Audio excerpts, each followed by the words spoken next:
Give me 2 minutes, I've loaded Call of Duty by mistake. Muscle memory kicking in.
There we go. Hello, everybody.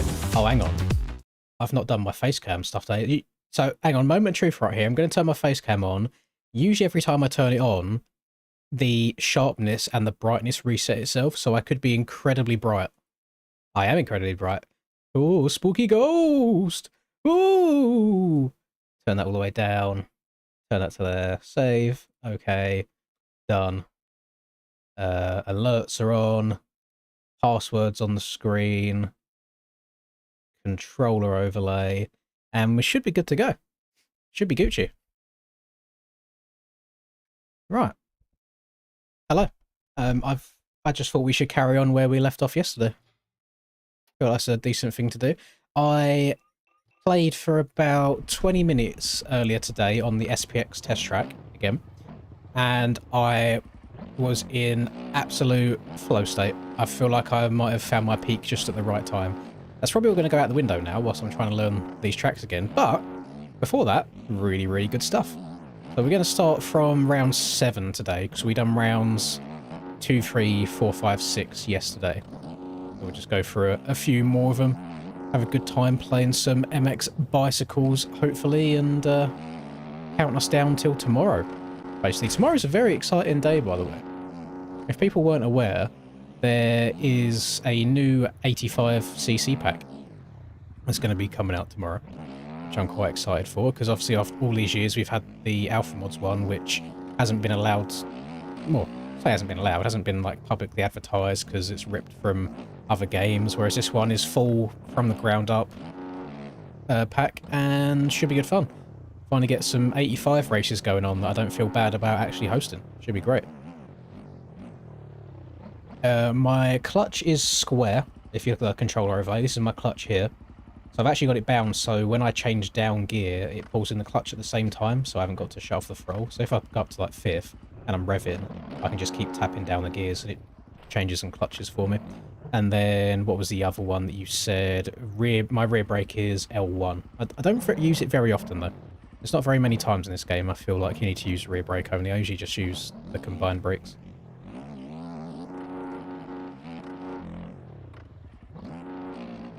I only stayed for like half of the first heat race yesterday and then I disappeared. In the MX Sim chat, I was just too tired, ended up going to bed. Back out and download. Oh, have you sent me... It wouldn't matter anyway, because if I rejoin this lobby, it will still show the same skin. So I'll download it, and then when the next lobby goes up, I'll do it. BP has made me a bike skin. Let me just put it in my game beforehand so I don't forget. Boso, MX bikes, mods, bikes, KTM 450, paints, paste. Right. There we go. You haven't checked? Oh, okay. Haven't bloody checked it. Oh, hang on, I should be able to leave this and rejoin. It'll be the same bike. I'll be able to see it in the main menu, so I can see it there. I just won't be able to see it in the lobby. But I'll leave and reload. My shifting is triangle and square, or up and down. I play claw grip, so like this index finger's always bent round, so I can use all these buttons while still like moving the analog stick at the same time. Yes, all the tracks that we'll be doing today are paid. They're all part of the big 17 round 2026 Supercross track pack on MXB Shop.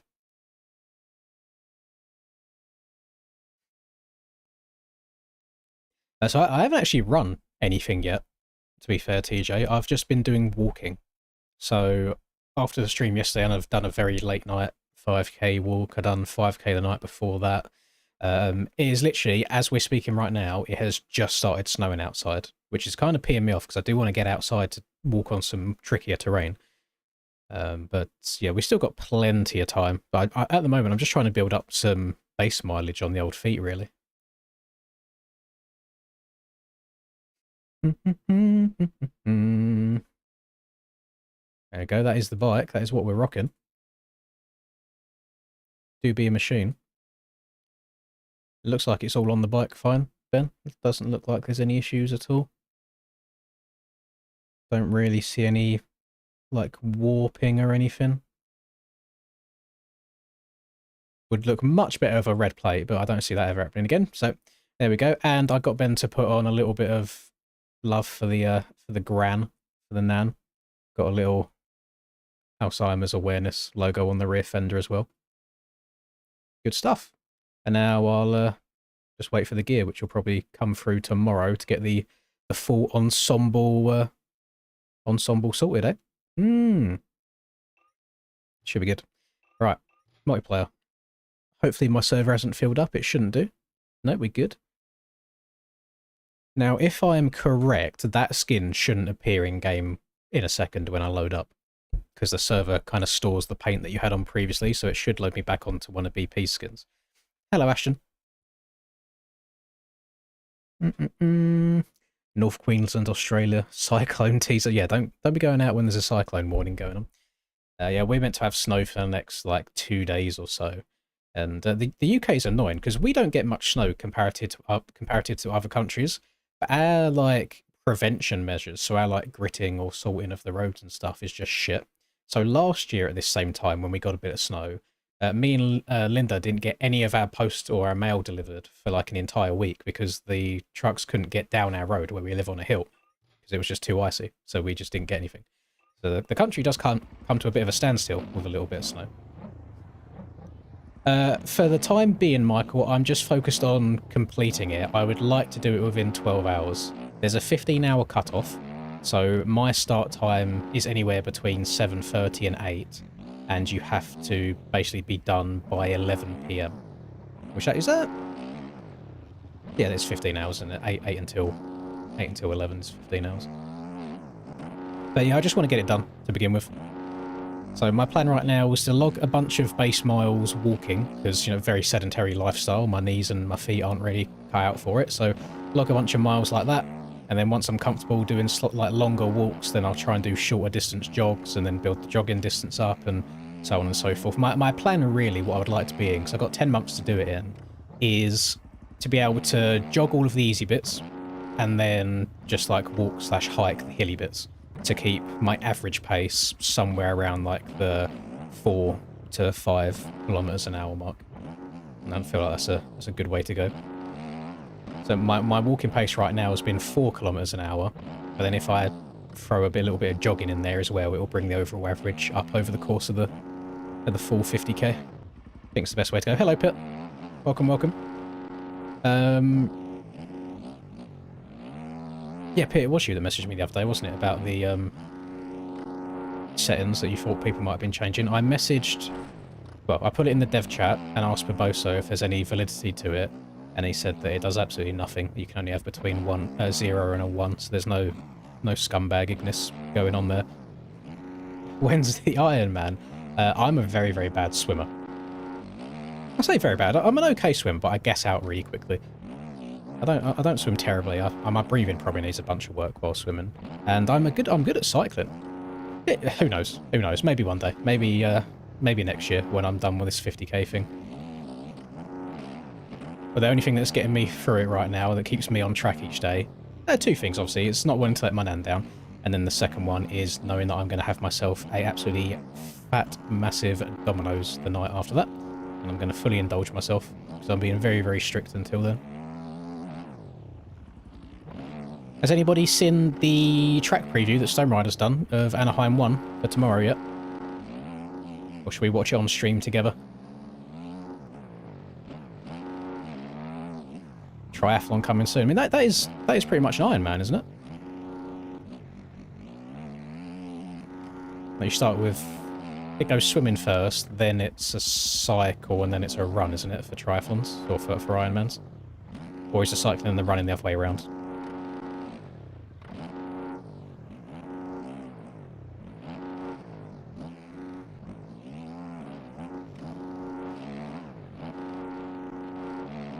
That double there's really techie to get. I keep hanging my back end up, which is causing me to mess up the rest of it as well.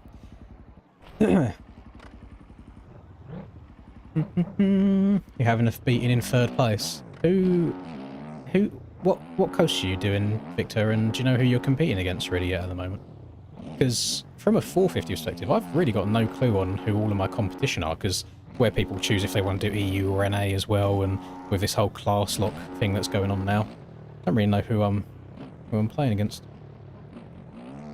For tyre taps, kind of depends. I'd say like 90% of the time I use the combined brakes. Because I don't know if you've ever played MX Simulator. If you touch the front brake in the air on MX Simulator, you're going to crash because you just like fully lock up and you're dead sailing. Whereas on this game, you can still move around a little bit whilst you've done it. So I kind of just do both. I feel like it gives you a more aggressive brake tap. I've not seen Rax's video. I did see the title though. And I would like to point out that I was using the KTM before Reaper Doc's video and before Rax's video, so I don't want to hear any sheep-related comments. But I guarantee you, if Rax comes out and wins A1 on that KTM, I guarantee the very next week, half the field will be on a KTM instead of a Yamaha. That is just the way it goes in the community. Oh, you mean third person? Okay, I got you. Ken's will be good. Ken's is always really fast. I'm surprised Aqua's doing 250. I thought Aqua would have moved up now. And then I think... I don't know what Neon's deciding, actually. He was one of the people who weren't happy about the locked class rules. I don't know if he's going to finally commit to 450 life, or if he's going to stay down in twos. Thank you very much, Victor. Good luck to you as well. I'm sure you'll look very nice rocking that #1 plate. Does anybody in chat know who may... There's a picture going around at the moment of a power rankings for 450s. And I don't know who made it and what they were smoking, but they have niced me far more than they should have. They've got me in 7th out of all the 450s, including EU and NA. Which is kind of crazy work. It's like Rax, Cam, Tyler, Splash, Chase. There's one other person there as well, and then it's like me, and I swear there's so many faster 450 riders than that. Round 2 is usually San Diego, I believe. And San Diego is it San Diego that's usually military appreciation, or is that different, or is that the breast cancer awareness one? Well, I'm struggling to get some of these bigger lines. Not good, not good.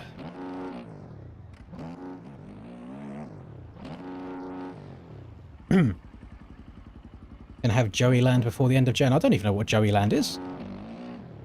The only Joey I can think of is Savachi. But Joey Land sounds Australian. I don't know why. Which would be like, oh yeah, that is Savachi's compound. Uh-oh. Oh, that was close. A bit of a squeaky bum time. Man, 250s are going to struggle on some of these jumps because they are big old stretches. Would anybody be interested in watching the Anaheim 1 track preview together? I'd have to mute it because there is copyrighted music on it. But kind of just go through it and give my thoughts on it all. The season starts tomorrow. Boring games. Anaheim 1, round 1 is tomorrow. Let's see it. Okay, let me bring it up. Back it up, back it in. Why is MX Bikes doing this thing where it won't let me overlay anything? There we go. Watch history. I'm going to have to hit this in an instant mute. There we go. Right. That's what we're rocking with. Let's crank the... I don't think that actually made a difference. 1080p. It's bad frame rate, but it's probably just because I'm streaming at the same time. So, this is what we're rocking with. I'm going to stop it at different points and give like my thoughts and opinions. I like how rough the sand looks. Only thing I'm concerned about, and you'll see this when you watch the actual preview lap as well. Actually, the only, I like complaining about things. The one single negative thing I can find about this whole track is that I don't think he stopped people from doing the retarded jump up on top of the tunnel jump line. I don't think there's enough kind of roughness here to stop people just sending this single onto this bit and then bouncing up on top. So I don't know how that's going to work tomorrow. Other than that, I think it's great. The whole track, it looks good. I like how the ruts are. I'd like a little bit more rut action going along the rhythm sections themselves to give a bit more character to them. Because for the most part, they are fairly flat. But other than that, the corners look pretty good. They look pretty good. There's a few inside the ruts that should hopefully open up the track a little bit more, rather than it just being fully outside everywhere. The only thing that I do have, which I need to stand on business myself, is in the video that I made about Supercross being chalked 3 weeks ago, I'm pretty sure I mentioned something like in Supercross you just rail the outside for 180 berm and that's going to be the same, so grinding the flat tracks will help. A lot of that does still apply. It does still apply.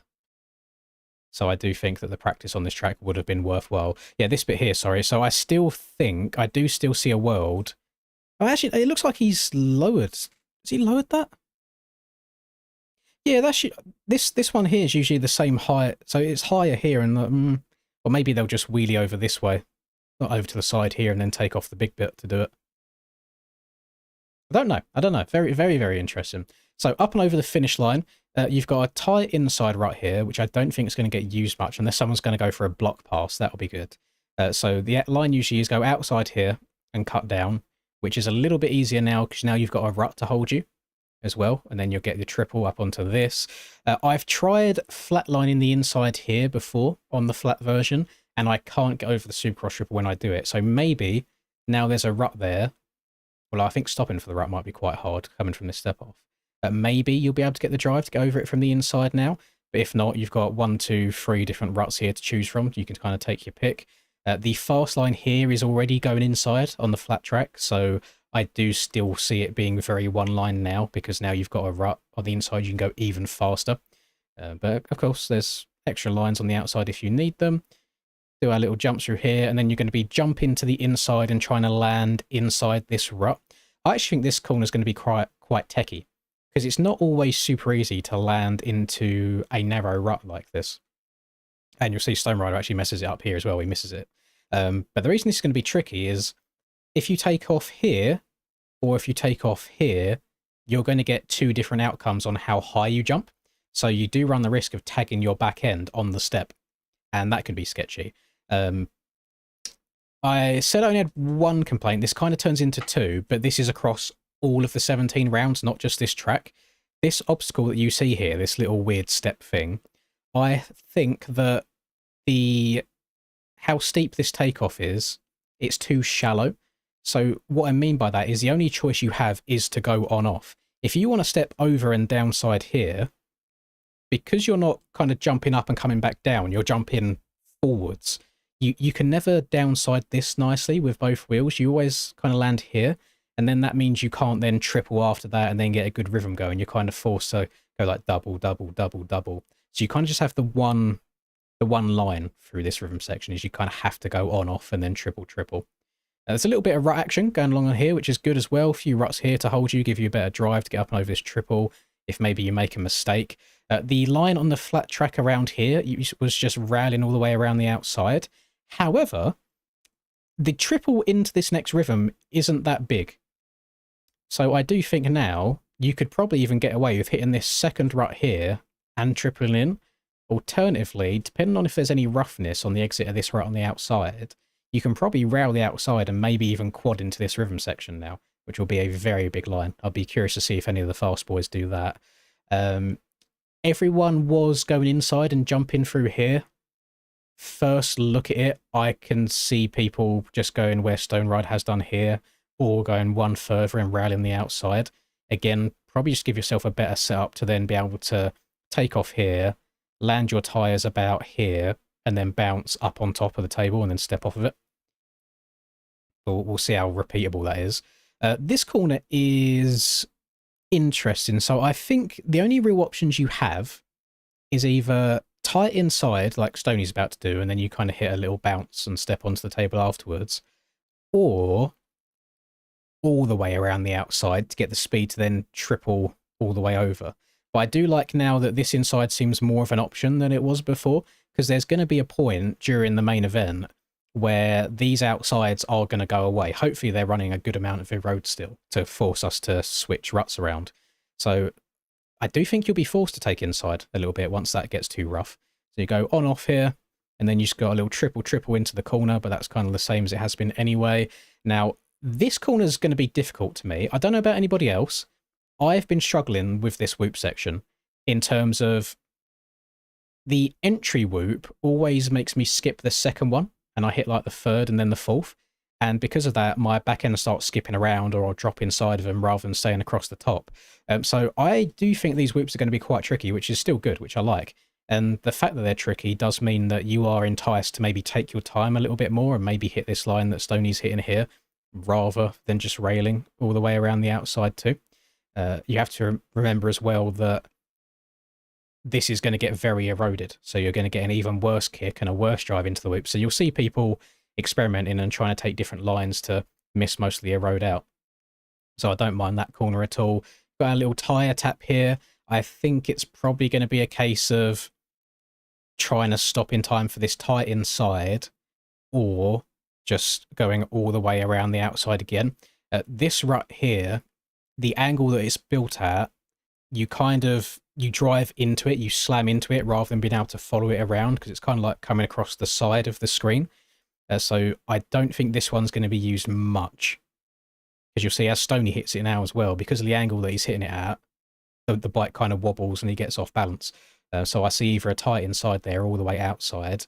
I like how choppy he's made it into here, because currently on the flat version, you can like bomb your way into this corner.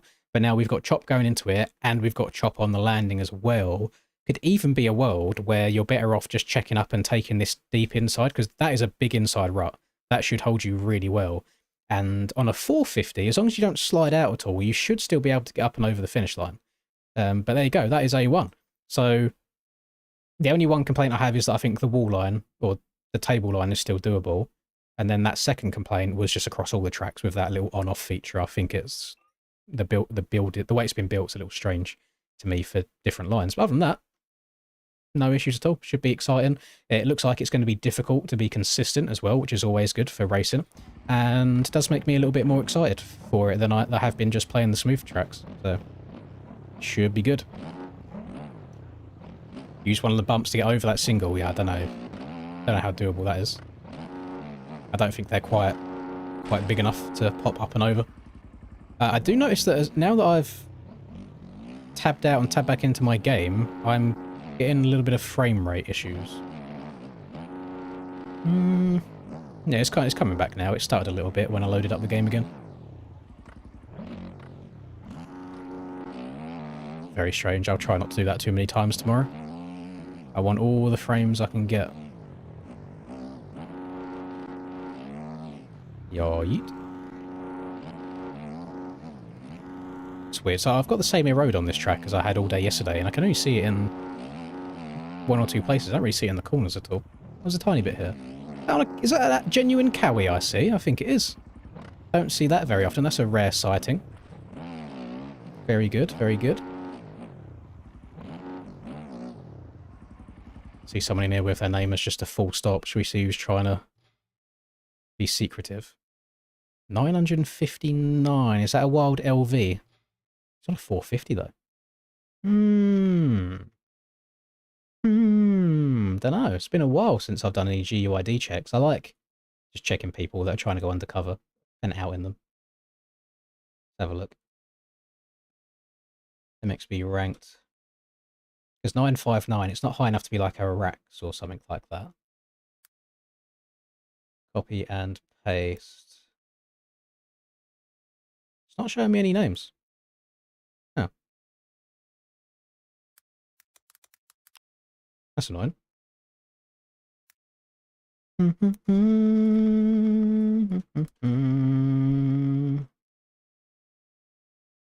Let's move that over there. Let's click on that. Scroll, scroll, scroll, scroll, scroll. Scroll, scroll, scroll. I'll do it in here. Might be able to. No. Huh. Scroll, scroll, scroll. Scroll, scroll, scroll. Lots and lots and lots and lots and lots and lots and lots and lots and lots and lots and lots and lots and lots of scrolling. There we go.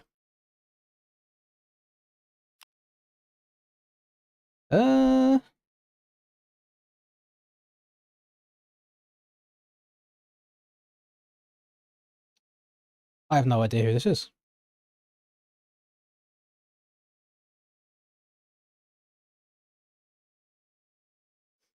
Oh, it's you, Pit.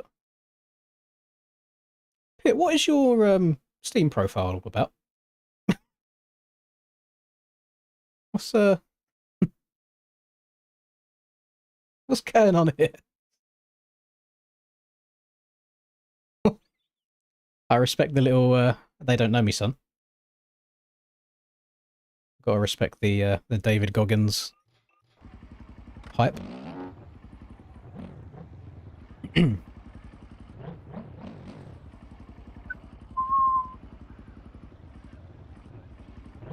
Right, let's lock in a little bit, shall we? Actually play the game. Sure.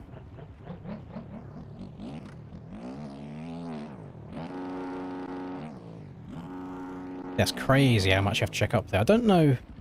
It might even be worth just going inside and going double, triple. That's probably what the 250s might end up doing. Because if you go triple, double, you really don't have much room to get the power down. There's a Splash knows that I love him. He knows that I do. He's been very, very helpful to me. And I used his suspension pretty much solely the last 2 years for Supercross as well. I am currently running a CBS suspension. Not sponsored, by the way. Just what I'm running right now on the KTM. I don't know if, I mean, you guys might agree with me. Because there is so many different suspension people in the game, surely there's only so that, like, for each bike, surely there's got to be like a nice sweet spot for the suspension per bike anyway. So how many changes can you actually make to make one suspension like loads different to another? You know, let's say there's two people that are both really, really good at suspension. There's probably a world where they end up both within the same ballpark just by a couple of clickers anyway. I've not tried the public one from Rax, no, but I am very happy on what I'm running right now. I do feel comfy on it. I've tried a Rax up before. I tried his one that I think was a CDS one on Outdoors last year, and it just didn't vibe with me. And you know that no two people play the game the same way. People want different things out of their suspensions as well. But I found what I'm comfortable on right now, so I'm just gonna keep rocking it, keep rocking and rolling. I think I should probably stop trying to do that line because I'm messing up that double out in the end. Oh, there we go. Yeah, let me try the alternative here. So if I see the issue is because I'm not jumping into the corner. It's because I'm having to single here. I suppose you can single, check up, and then double, triple here. Yeah, that's nice. I do think the 250s might struggle to still get that triple though, because I had to not stretch it, but you know, not choke up as much as you usually would on a 450. Big old finish line. Hit that booter, trying to get sent over the handlebars by the road. We just slam on the brakes and like hugging inside and go on off. No, hit the bells. Is that like a really, really big gap between on-offs there? Or am I faded? I think it is.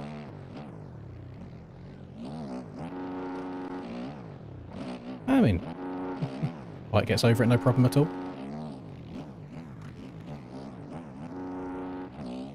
Both had the same idea at the same time.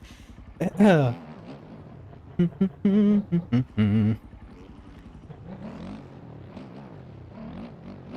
listen, the suspension business is a good business to be in, to be honest. Listen, if I was smart enough to do it, 100%. 100p.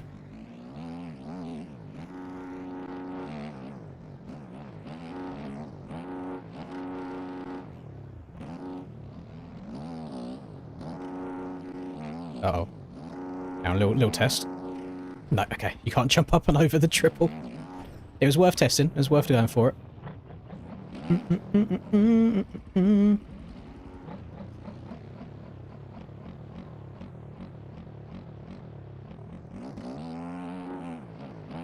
Yeah, Caleb, I really don't think you should be shortening that name. That's kind of crazy work.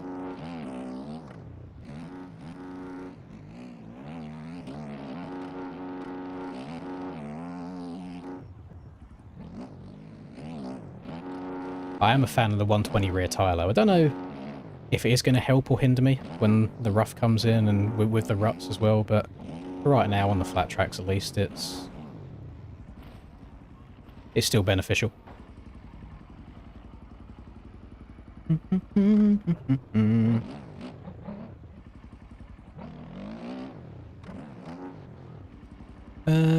Wouldn't it be nice if the top 10 riders shared their kits so the most famous ones could be recognised and you wouldn't see the usual blue Yamaha? No. Because everyone runs their own model swaps anyway, so everyone is still on a Yamaha regardless. Does that I don't think I've worded that at all. So they'll all still be on Yamahas on my screen. So it'll all still be blue. And you can only have one model swap per bike. So let's say you've got 10 pro riders all on Yamahas, and on their screens they're all on different model swaps. The streamer can only have one model anyway, so they'll all look the same on their screen. So like for right now, I'm on a KTM, but I've got a Suzuki model on it. So everybody else that's on a KTM is also on a Suzuki for me on my screen right now.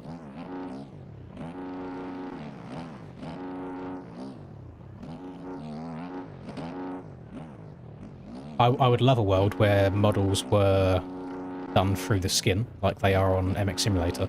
Because, yeah, that'd be brilliant, having a whole bunch of different colour on the kit. It's not the way the game goes, unfortunately, and I don't know if it ever will be. Because that is purely a Poboso thing, I believe. I don't think that's OEM related at all.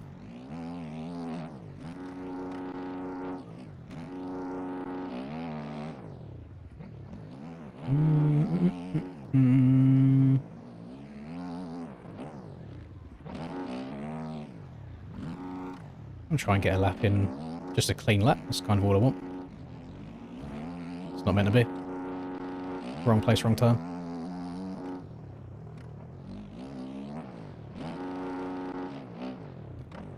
Didn't downside it nice. I know I meant to quad after that, but didn't get it.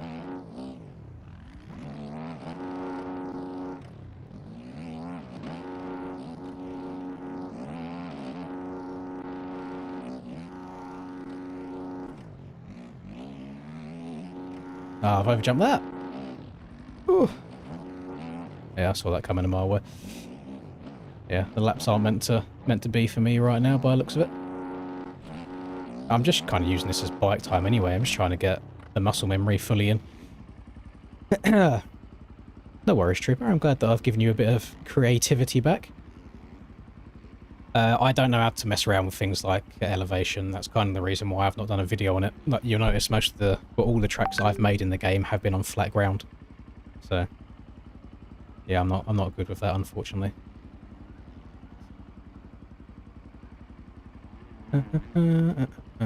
Advice for bowl turn and long sweeping turn exit traction. You just got to make sure you're not leaning the bike over too far.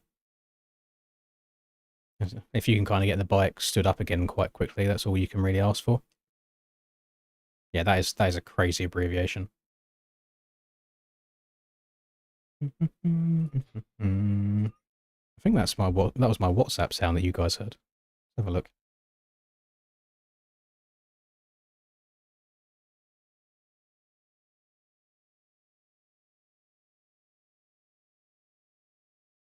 Uh-oh. Uh-oh. I'm in trouble. I'm in trouble. I have just received a message from Rusper saying outrageous behaviour from you today, mate. And I just thought, oh, wait, what have I done? I forgot it was his birthday. So I've now said happy birthday. Rusper is now the ripe old age of 28, I believe. A 28-year-old Rusper.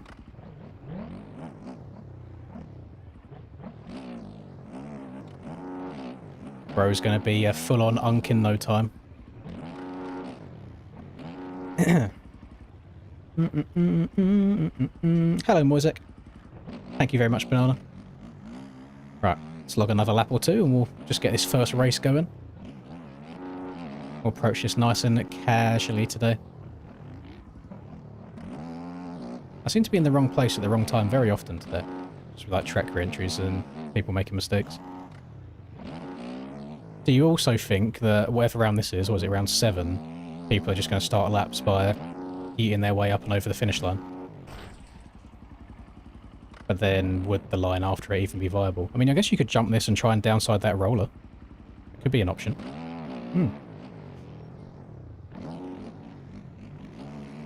You got grey hairs coming in. I'm starting to get a bunch of them as well.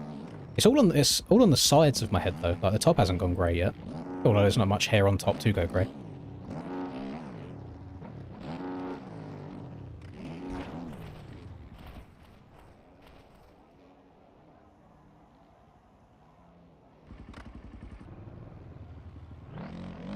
Do you fear that's the issue when people play the flat tracks too much?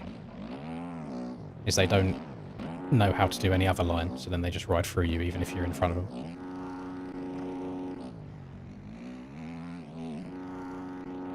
There's probably a world where you can quad into there with the erode, with how it's happening right now. I noticed that yesterday with how the erode was forming in some places. It did make some quad ins quite straightforwards. Grey hairs at 20 is kind of crazy. Mine have only been coming in the last kind of 2 years or so. Oh, that's... Boys, the hot laps. It's not that important. Right, last lap. Last attempt at a lap. When I say a lap, I mean I just want to get around the track without crashing. Nope, jumped too far again. Can I triple out of this now? Yeah, at least I saved it a little bit.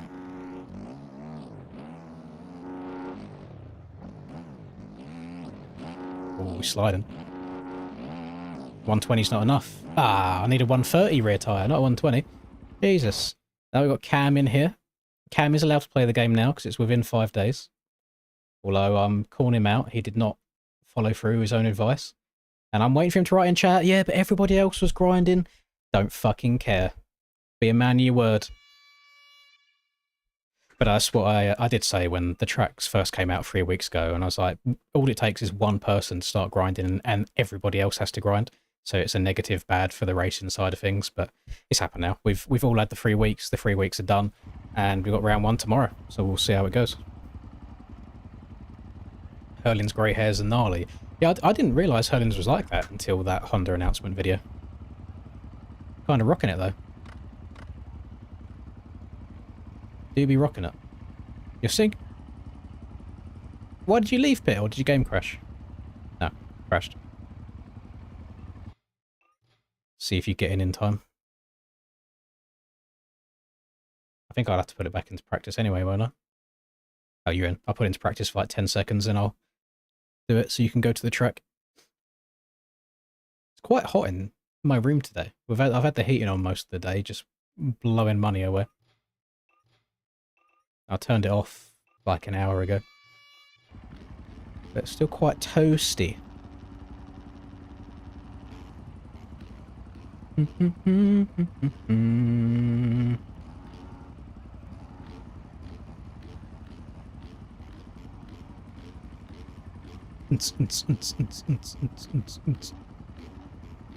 need like a top 5 tomorrow. I think that's all anybody wants, to be honest, going into A1. I think people are faded if they're going into A1 saying that they expect no less than a win. So I just get through the first round clean. It's all you want. It's all you can do. I still hear Linda launches going on in the big 2026. Oh, that is a very... I was surprised that Cam thought he was going to be able to turn sharp right there when he was on about gate 20. But that kind of worked out best case scenario for me there, based on what could have happened.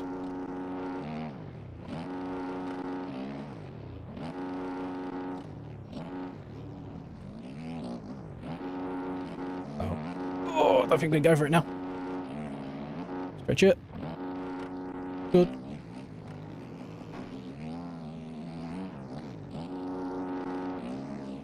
Oh no, oh, holy cross jump.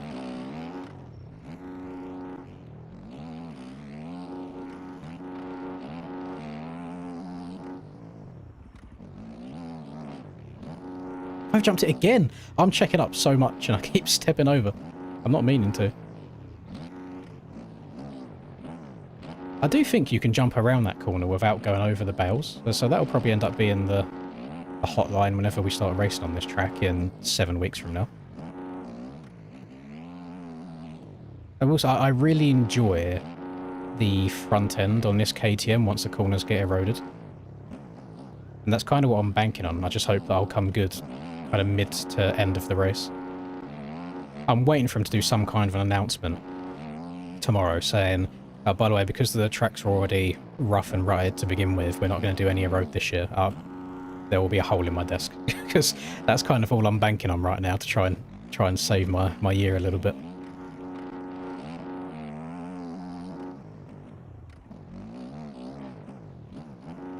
There we go, that was a better downside. Yes, I'm pretty sure you can... Oh, I didn't get the angle right, but 100% you can do that. Whoa!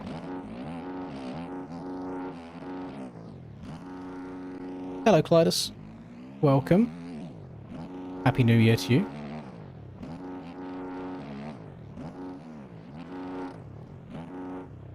That's me. I think I've just got...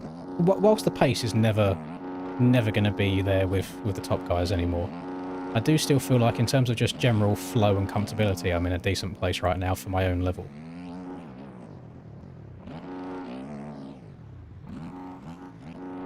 I think all I can do tomorrow is pray for like a top 5 and see how it goes. Just try and get the season off the right way. There's probably a world where I'm down in turn 1 and like miles behind at the end of lap 1, but it's all about how you finish, not how you start.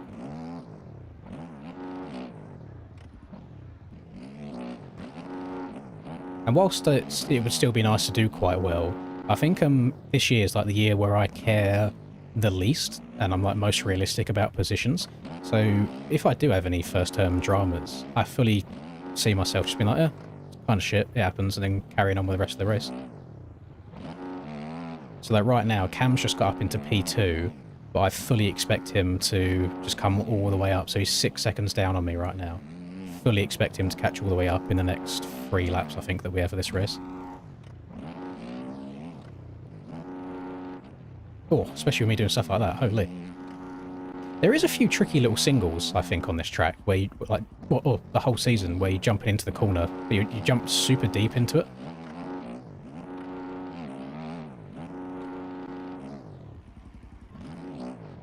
Oh, slid out. I wanted to try and triple out of there.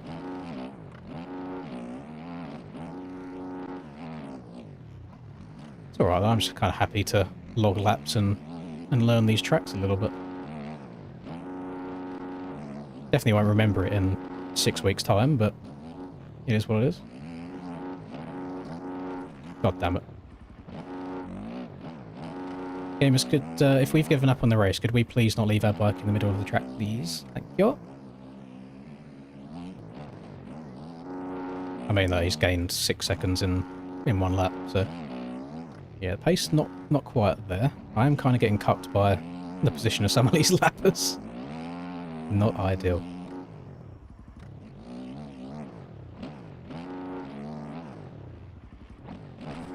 Damn, I just don't...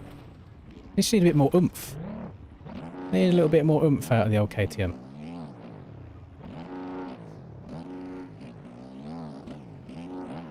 Oh, step off. Nice. Oh, rest in peace, Cam. I think you might have scrubbed that a little bit hard and tagged the back end. Look. Do you guys like having those little extra overlays above my face cam now, so you get a better idea, just at a quick glance of where I'm at, how long's left, so on and so forth? I'm a fan of it. I'm very, very happy. I think Thomas has done a very good job on this new overlay.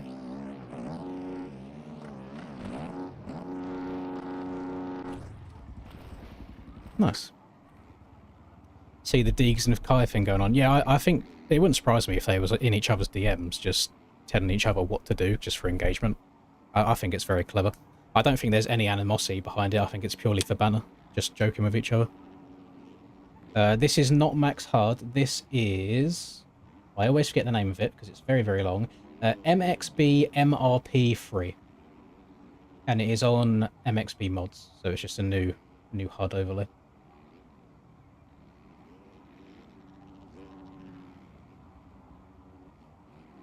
The downside for me this year is Splash is I don't think I'm going to be able to do every round. I think I'm going to be missing one, possibly two, in March time. It's definitely good PR. A lot of people are talking about it, but I don't buy into it in terms of it being like a hostile thing. I just think they're just joking with each other.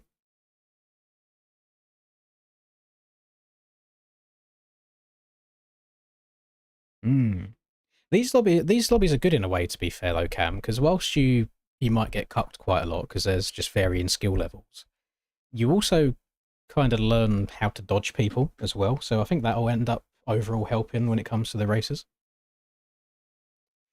I am going to be changing tracks, so I'll keep going through. We just do one race on each one. Before the SX triple, the rhythm before that, go inside double. Oh, okay. So I'm guessing you end up jumping into the corner if you do. Where am I? Here. So go inside. I don't think a single person has taken inside looking at the ruts. Double, triple, triple, double. Is that what we're doing? And then I think even... I don't know, what... Is there any 250 riders here right now? What are the 250s doing? Are they going like triple and then trying to check up perfectly to then double and triple after that? Or are you guys doubling in and then trying to stretch out that next triple? Because there to there is a stretch, even on a 450. So it's got to be hard on a 250 as well.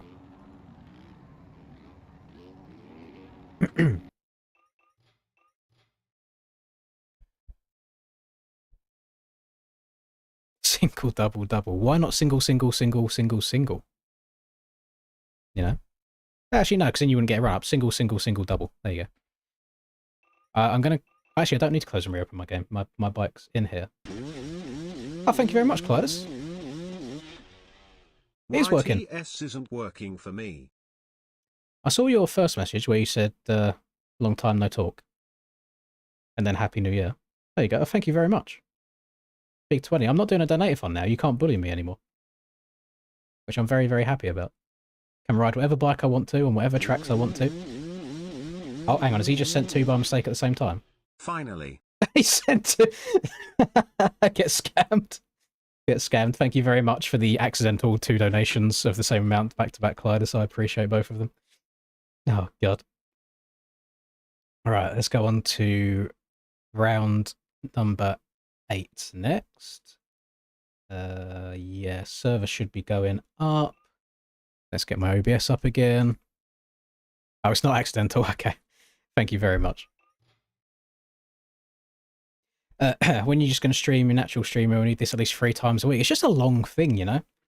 I've toyed multiple times, especially after donator-thons. I've just been like, why don't I just stream each day? But the issue I have is I would have no time to spend with Linda at all.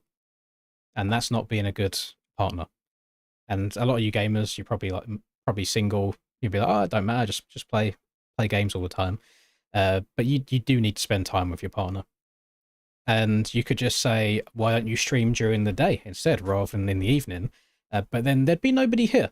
Because people are at school, people are at work, people do things, and it's the evening when they kind of sit down and chill and watch some content. So it would have to be later on in the day. But it is something that I've toyed with before, Curry. It is. Never say never. Personally, for me, at this point in my... oh, Daytona, nice. At this point in my YouTube career, if I see you cutting the inside of that corner, I'm going to give you -10 aura points. I feel like I've done everything there is to do MX Bikes content-wise in the videos that I make. And I sit here a lot of times some nights and just be like, there's nothing that I want to record. I can't just do another track video. Streaming is so much easier to do in terms of like engagement, because you talk to the chat back to you, and it's kind of always something new that's going on. So streaming is definitely easier than making good, high-quality videos with fresh ideas all the time. Oh, careful.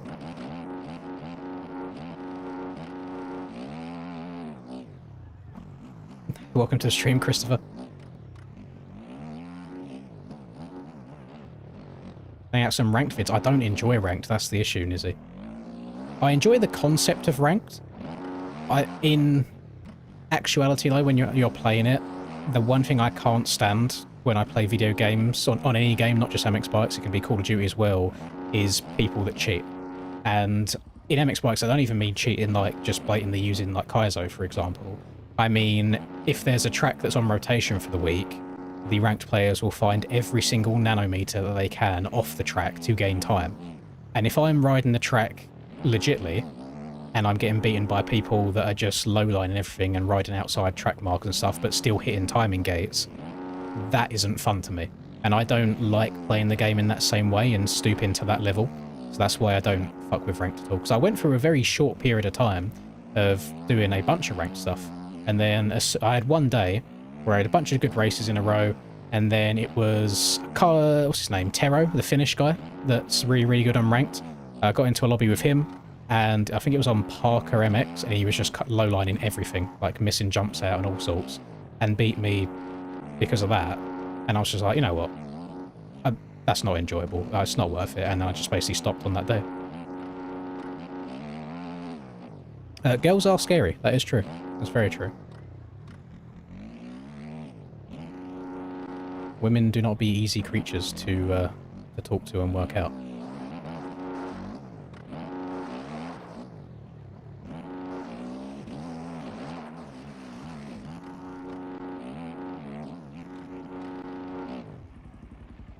Damn. I'm not getting the juicy line at all.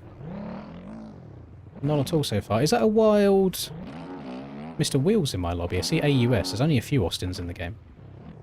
There's only a couple of them. That 117 is pretty fucking good, Cam. Just to hop on and run that straight away. That's decent.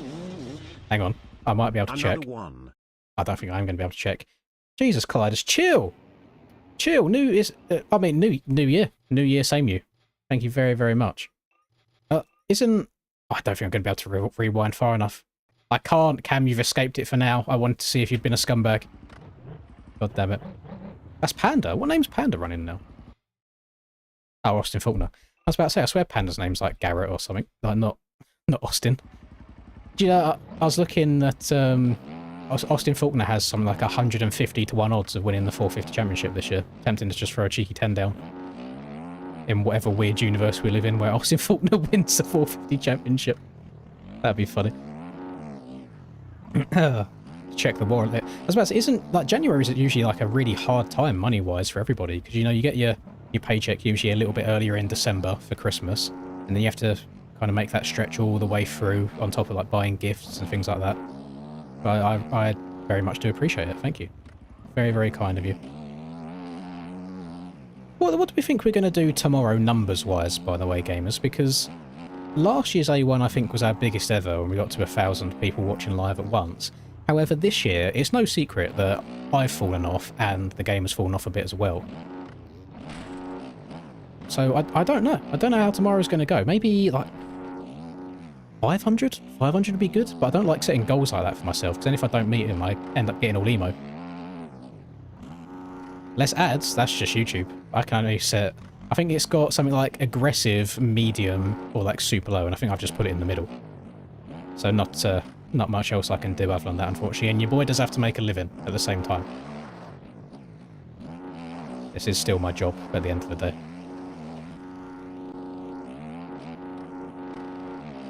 Especially at this time of year, like I said. Oh, now I've overjumped the quad. God damn it. I'll find the sweet spot in a bit, don't worry. Yeah.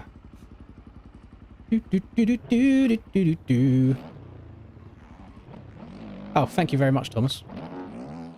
Nice. I'll hold fire on it until after tomorrow. I just want to make sure that nothing goes wrong. My end, I want everything to be nice and seamless experience for me tomorrow. Oh, now I'm the one cheating going through the barrels. Nope. I saw you. I saw that, Callum. God damn it.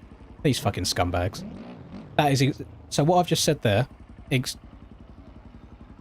That's why I don't play ranked. Because it's just this shit in every single corner on every single track. People can't help themselves. As soon as one person's low lining, everybody has to low line. And I can't stand it. It actually rattles me. That's what I don't like about like sweaty nature, and especially on tracks that have been out for a long time as well. These lines tend to happen anyway. So I'm hoping before race day, Mr. Stone Rider will fix the timing gate there, because it is a little bit of an issue. If it makes you feel any better, Sir Barkslot, my best A1 time is only a 1:10.6. So I'm multiple seconds off of the other top guys. I'm just hoping that I can do a bit better in the rough and rutted stuff.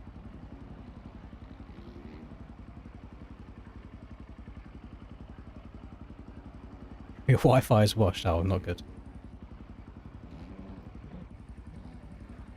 I'm just going to be like the cut police. I'll sit here and then we can all name and shame everybody that takes the scumbag lines. But it's like any time I see a hot lap uploaded onto YouTube, as soon as I see them kind of go off the track or go through barrels or something, or low line, I'm just like, click off of it. Don't watch the rest of it. Now Callum's doing it even more on purpose, because that's not going to count. That's too much. That's an interesting technique. Not sure if I've seen that line before from Pitt, but he's doing it. He's making it happen. Ah, look, good man. He's blocking them himself manually. Love to see it. I respect that. W Pitt. Let him sit there. I can carry on about my day now.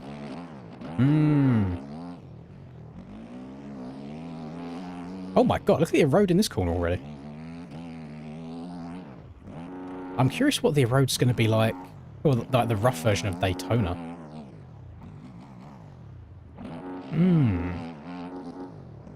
I'd like an invisible barrier there. That'd be nice. Stop people doing shit like that.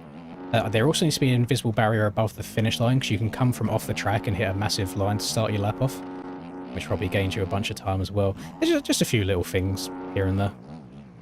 I mean, I think by default on every track, even if you don't see like a viable way of hitting the finish line from off the track, I feel like there should always be an invisible barrier across the finish line,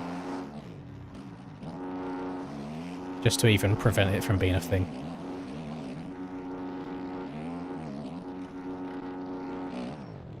Uh-oh. Boing. See, this line, I don't know if I mind it being doable, because it is still hard to get. We'll see how that changes with like ruts and rough as well, but I don't mind that one as much. I'm sure if you put James Stewart on the track in real life, he'd find a way of doing something like that.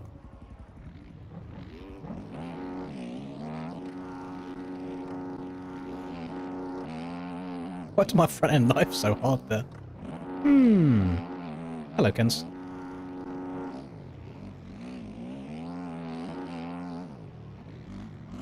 Whoa, hold on to her, buddy.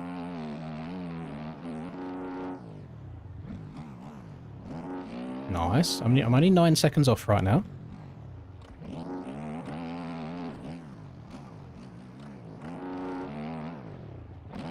Oh, didn't sound it nice enough. I think out of all of the SX tracks I've played of this 2026 pack, the A1 whoops are the hardest for me. All the other ones I can kind of blitz my way through, but the A1 ones always hang me up a little bit.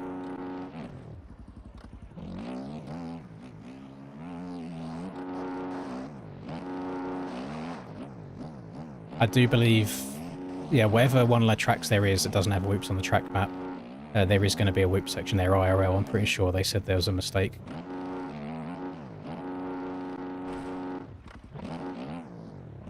Yeah, it's kind of just KTM things again. The Yami and the Fantic are so much better for just getting that extra like half a bike length you need for big lines. But still, better for me to be comfy around the rest of the track than just hitting one big line per lap. Although that one big line probably does save over a second, because you haven't got to check up for the for the little wall jump.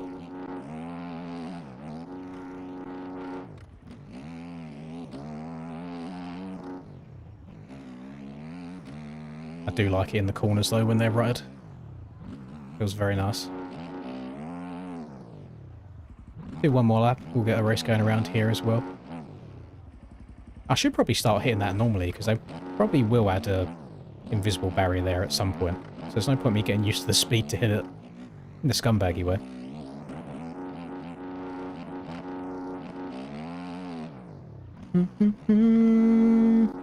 MX Bikes copies MX Sim and IRL copies MX Bikes. That's just how it goes. That's an interesting take, Gliders. I wish it would copy Sim in some aspects, like the way that the Sim guys were having to hit that tunnel on A1 yesterday was better. I don't know if I would have, like in MX Bikes, where you kind of send it one roller extra. I'm just curious to see what real life's going to be. Whatever happens in MX Bikes tomorrow, who gives a shit at the end of the day? It is a video game. But real life Supercross, I'm very, very excited to watch all. Should be some good racing. I put some bets on, so you guys can tell me how faded I am on these bets. Let me load them up just so I get them right. So, let's have a look. I didn't go for like outright winners or anything tomorrow, but what this betting site in the UK does have is it lets you do like rider head-to-heads, and they suggest things. So, Supercross rider matchups. So they've got 6 rider matchups to choose from, and you can put bets on all of them if you want to. So the first matchup is AP versus Roxon, and I chose Roxon to win. You've then got Tomac out of Sexton, and I chose Tomac to win, but Tomac is not the favourite there, Sexton is, so I could have fucked that one up, but I just think Tomac's got a little bit more experience on that KTM than Chase does. And I haven't seen enough of Chase yet. So that's the one that I think is the risky one, which I haven't done, which I'm scared about losing. You've then got Cooper Webb versus Hunter Lawrence, which I didn't do, because I think that can go either way. You've got Dylan Ferrandis versus Jason Anderson, and I chose Jason Anderson, because I think he looks really good on the Suzuki. You've got Justin Barsha versus Malcolm Stewart, and I chose Malcolm, because again, Malcolm's looked really good in WSX. No, was it? What did he do? No, not WSX, Paris Supercross. And then the final one is Justin Cooper versus RJ Hampshire. And I've not bet on that one, but I'm kind of tempted to put one on Cooper, because I feel like Cooper's been doing pretty good. Very interesting. But yeah, I think if any of the ones that I've done out of the 4 lose, it's probably going to be the Tomac versus Sexton one. Right. Race time! You're going on a date when IRL SX happens. What you do, Noah, is you say, "What's happening, girl? You're right. You want to come back to my place and we'll watch a little bit of Supercross." And then you can tell her all about your interests and why you like it and how things work. She's going to be like, "Oh my God, you can do that." And you'll be like, yeah, I can. These guys are slow compared to me. That's exactly what happens. You got a Kenny Tomac AP podium. I mean, I like AP. I feel like he's a very nice human. I just don't know what to expect from him in terms of like performances this year. I don't know what's going to happen. I'm also excited for Prado. Rusper seems to think that Prado's winning a heat race this year, and I think that's faded. I do see him winning an LCQ, but I don't see him winning a heat race. But the only thing Prado needs to do this year is make it further than the Whoop section at A1, and then go from there and just try and build each week. Hello, Macca.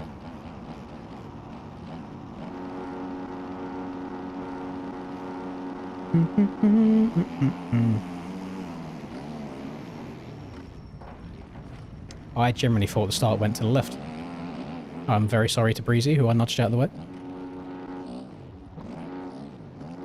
Oh my god, holy big Whoop section.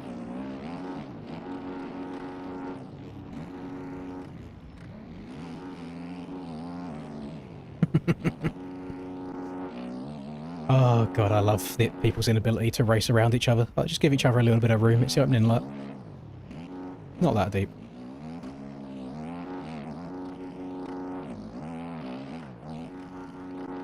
But I think I'm the flip side lap, where I give people too much room, and then I end up kind of hindering myself because I end up being really slow because of it. Oh, I almost went over the bars. Holy shit. Oh! Richard. That's the first time I've ever hit that jump normally.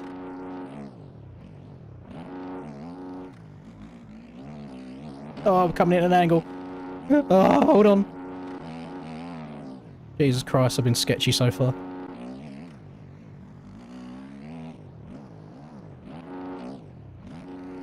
Now I made this too tight for myself.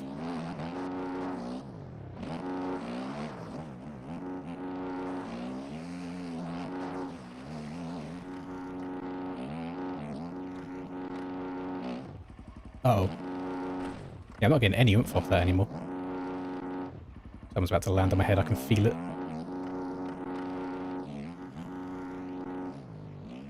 So strange how there's almost no road in that bowl turn. But then some of the others, they're like super, super chalked. Oh. I'll cut him a little bit of slack, to be fair, even if you're not trying to scumbag the inside there. Sometimes the front end tucks a little bit. I checked up a little bit afterwards to give back the time that I gained.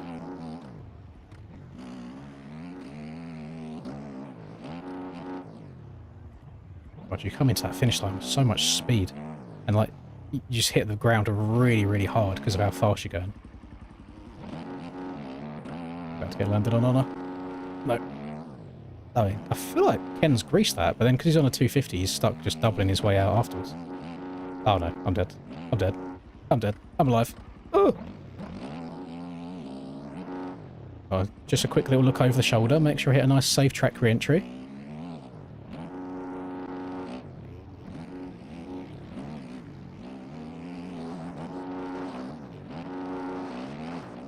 Damn, I've seen lines I didn't even know existed right now. Little tyre taps going on. Rest in peace, Callum. Ah, okay, so you can send... Ah, that's much better than what I'm doing. I'm learning so much. I think the best thing I can do is ahead of each week, just go into a couple of public lobbies and just see the lines everyone else is doing so I know what to be looking out for ahead of time. That's just fucking... I've looked over my shoulder there. If that's still Callum behind me, that is an egregious amount to be cut in that corner.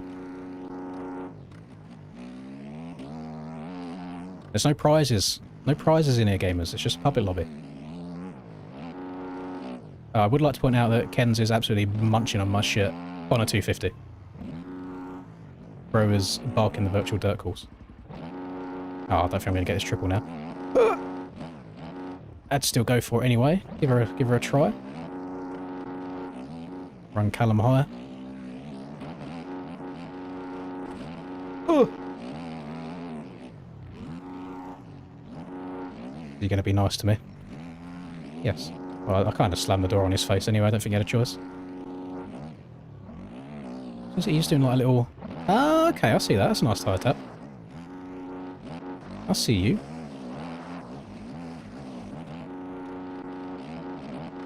Oh my... Holy kicker. Jesus Christ.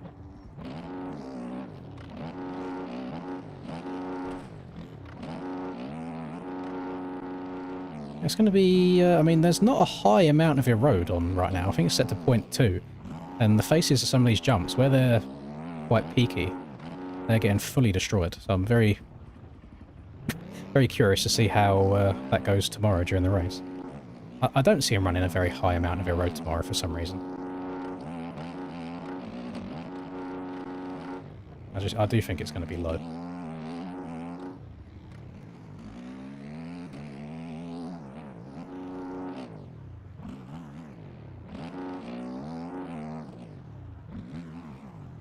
I'm good, thank you, Oxygen. Hope you're good too.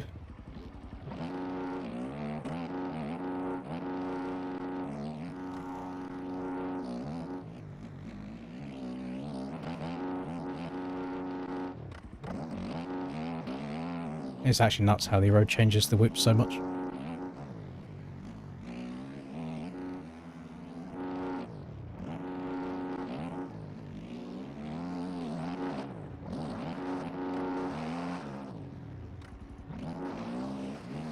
Oh, W Mouldy Pickle. Good lapper.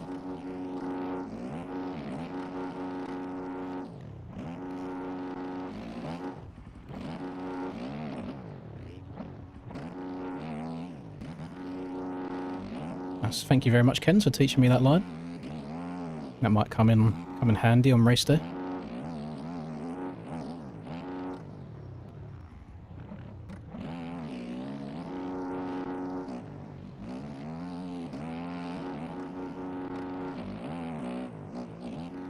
No, don't go to the inside, yes. Thank you, Slogger. Lappers have been very, very nice. Very considerate.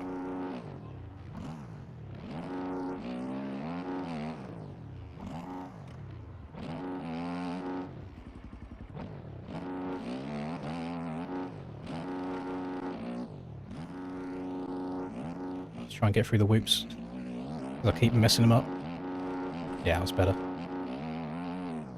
You just have to make sure you are 100% dead straight going into them. Otherwise you are going to be all kinds of sideways by the end.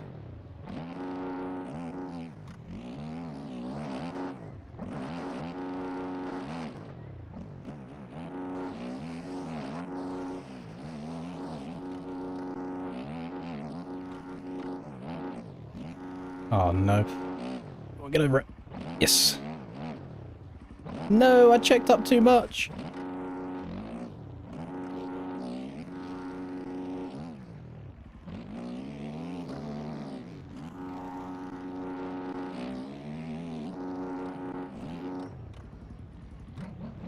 Just...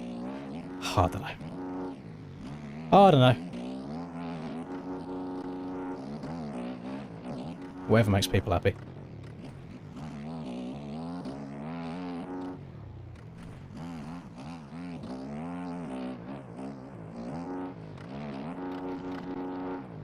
I don't know, I haven't got it in me, I can't do it. I can't bring myself to do it every lap. I feel like there's a certain moral that I feel like I'm breaking if I'm just straight up cutting corners.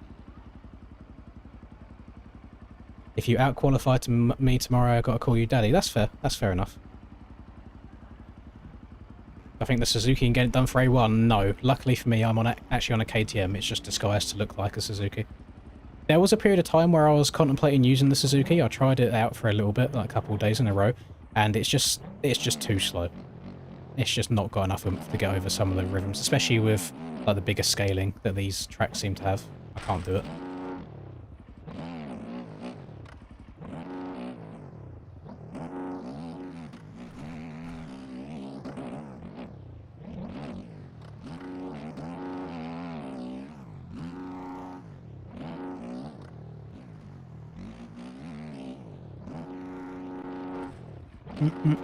I imagine that corner there where everyone's cutting, I imagine there'll probably be an inside rut there anyway, so maybe it will decentivize people to do it. But I'm hoping that there'll be a timing gate fix for it.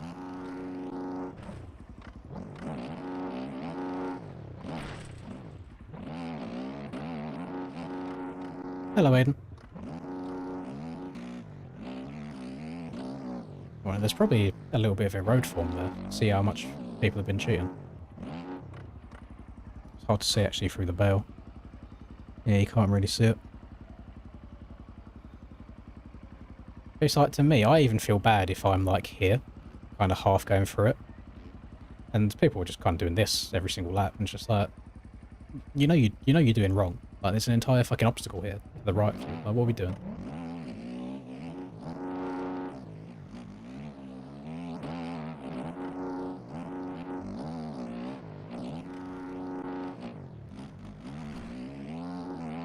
Pro scrims. We used to do scrims back in the day.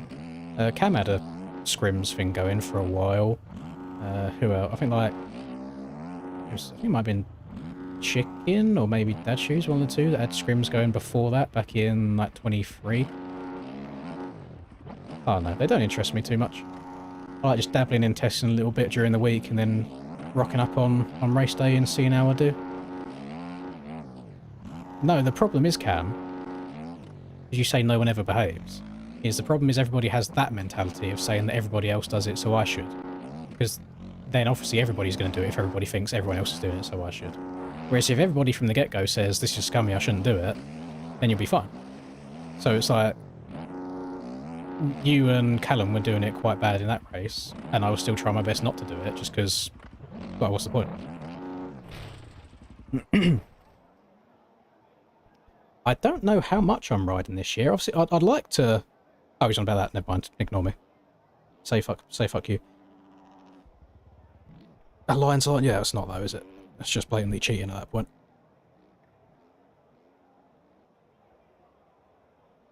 Like Ken said as well, anybody that I see doing a rolling start in real life, I just think they're a dickhead as well.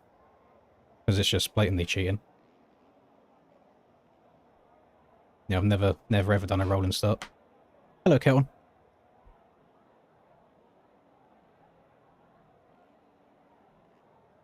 Is Unc mad? No, I'm not mad at all. I'm pretty Gucci. I am Gucci. Yeah, I don't know how much riding I'm going to be doing this year, and I can't complain about it, because obviously I don't take my own bike anywhere. I've got nowhere to store it. I've got nowhere transporting it, so I let BP and the AJP boys do it. So I kind of go where they go. This year, however, they're planning on doing some of the GP rounds. So obviously I'm not going to be riding GP, and they're going to be busy on them weekends. So just as and when, you guys will see it anyway. Ah, but why? Ah, Cam, listen, we're onto something here. So, you're saying everyone's doing it, so you're not going to be a second slower. Why not? Why not? There's no money on the line. It's not a competition right now. You are just getting practice in on flat tracks before an event. What's that inner urge that you have to do it?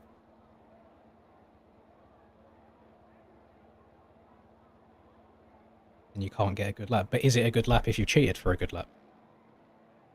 Because I was saying to these guys earlier, any lap time that I watch, like posted in media, for example, as soon as I see someone do something scummy, I click off of it. Because in my mind, that's not a good lap anymore. That's like a cheated lap. Tips on shaving 1 to 2 seconds off Supercross times. I wish I had the answer, Oxygen, because I need that exact same amount of time to be more comp towards the people around me. Most of it is, it's just corner speed and then staying low through the rhythms. That's really the only place you can gain time on Supercross tracks.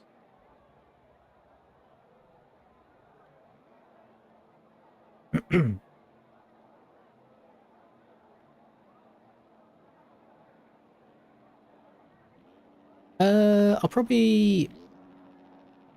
Actually, well, I'll be live until probably like 11 my time, so another hour and 40 minutes or so.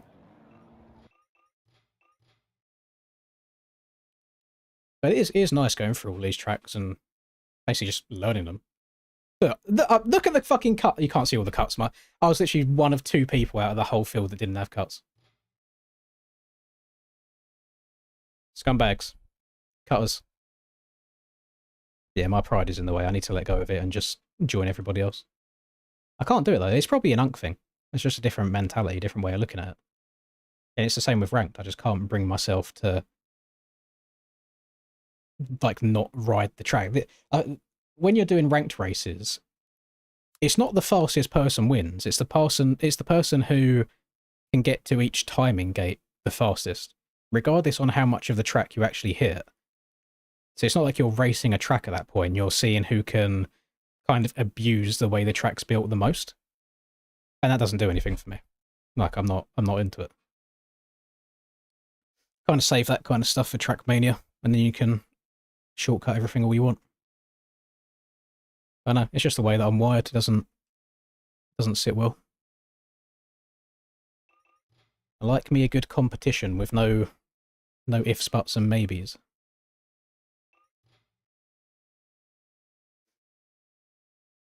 I have played...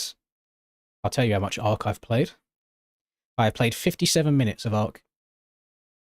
BP showed me the ropes for an hour, and then I haven't played it again since.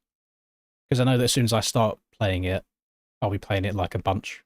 And I already procrastinate doing content as it is.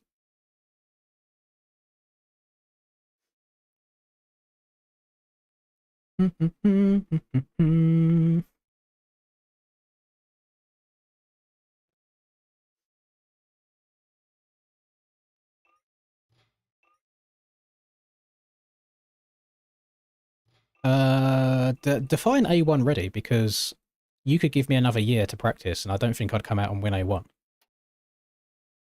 But I'm ready to try and get like a 5th.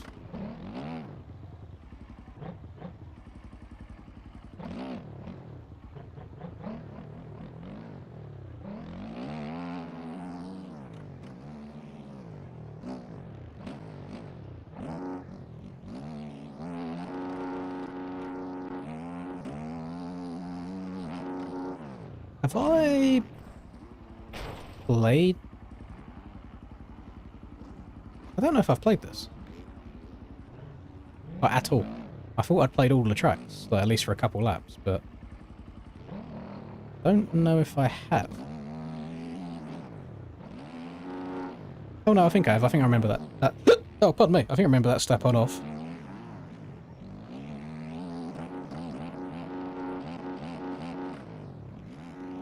That's such a harsh... Is it? Yeah, okay, straight. Oh, yeah, okay. I've spun a few laps around this one. I remember that little beginning section there. Ready for the new qualifiers. I don't think the field's going to be that much different. I think people massively overhype the class lock stuff. You might get some different people around the like 30th to 40th in qualifying range.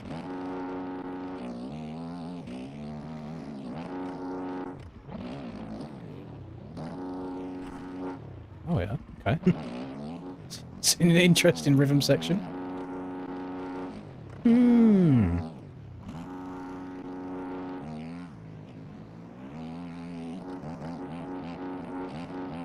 Hold on to it.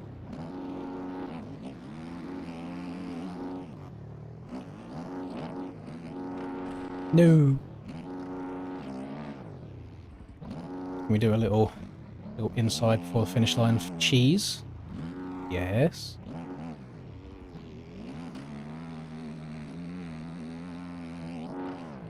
Oh my god. Okay, I'm not stopping for that. Jesus. Honestly, I've got no clue what quali's going to be like tomorrow.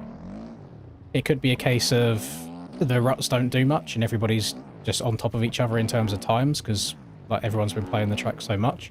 Or it could be the same as every other year where there's like 6 to... I don't think it's going to be 10 seconds, but you know, like 6 seconds maybe between 1st and 40th in qualifying. But like A1's always the most competitive qualifying of the year because everybody shows up for it. So I don't know. I don't know what to expect from tomorrow. I'll just see where it goes. I've got no expectations. See what happens.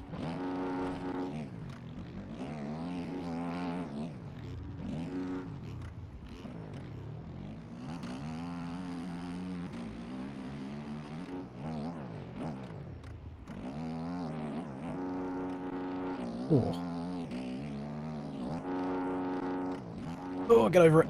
Get over it. No. No. No. Yes. No, dead. Rest in peace, me. Yeah,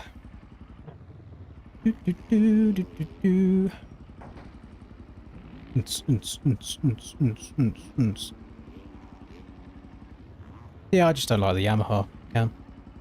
I've tried like 20 different suspensions in the last couple of weeks on the Yami, and there's nothing that I find on it where I can just run somewhat consistent laps. So whilst I'm giving up speed on the KTM, I'm trading that in for a little bit of consistency just for me personally. So, and I've been running this since before Reaper's video, I've been running it since before Rax's video. But it wouldn't surprise me if Rax comes out and wins tomorrow if half the field switch to KTM. Because the Yamaha and the Fantic, I do believe, are still like faster bikes overall. But I think it depends how the roughness goes, because I think the KTM's better in the rough stuff.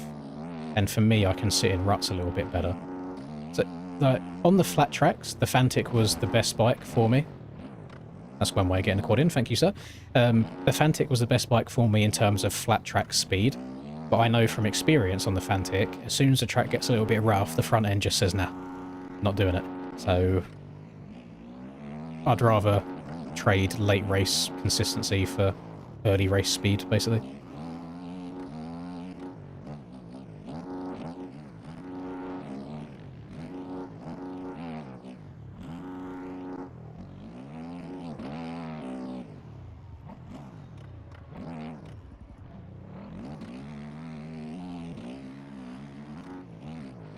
Oh, that's giving me a kick. Jesus Christ.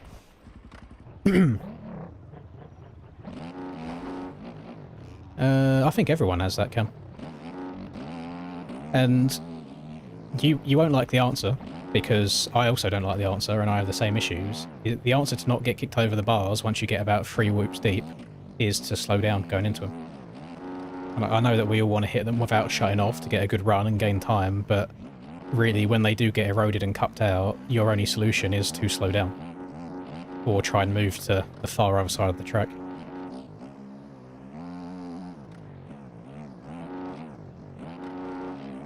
Because that's something that I've been struggling with a little bit as well. Especially on the whoops of this year's tracks, I do feel like they're a bit more difficult, especially the A1 whoops.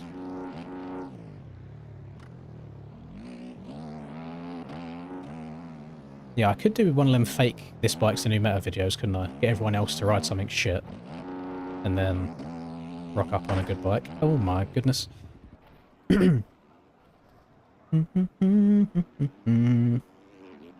There's only technique to an extent, Fuzzy. When you're hitting whoops as hard as we are, or like trying to hit them as fast as we can, a lot of the time it's just try and hold on for dear life. Especially on... What track did we do yesterday where there's a massive double over the start corner and then you go straight into a whoop section after that? Because you're coming like basically downhill into whoops and hitting the first whoop so hard, a lot of time you end up jumping like 3 or 4 whoops deep and then you just have to hold on. So your only 2 options in that case are either lean back and try and manual them all, which is hella tricky to do, or slow down. But because we're like competing and we're trying to go as fast as possible, you don't want to slow down. And that's the ongoing issue that we have on this game, is you're trying to balance going wide open everywhere with realistic tracks. I don't think these tracks are realistic, bearing in mind, but like if you try and make the outdoor tracks like super rough and slower and more 1-to-1 scaled, people will complain that they're shit because you have to slow down so much to ride them well. So you're always in this catch-22 of trying to go as fast as possible, but also wanting the track to hold you, but wanting the track to be difficult at the same time. And I don't think there's ever a correct answer, unfortunately.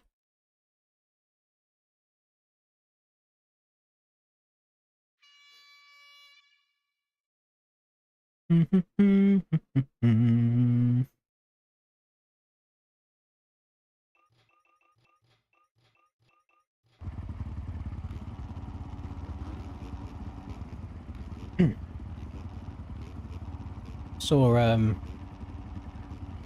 yeah, of what you're saying about Kenny jumping over some bales there, Rufio. Didn't people have a similar opinion of Deegan in one of the SMX rounds? I think it was the last one, actually. Like, jumping into that sand, you could kind of jump over the bales a bit there. Yeah, it's a little sneaky stuff. They used to put poles, though, didn't they, to stop you jumping around like the 90-degree corners like that? They don't do it anymore.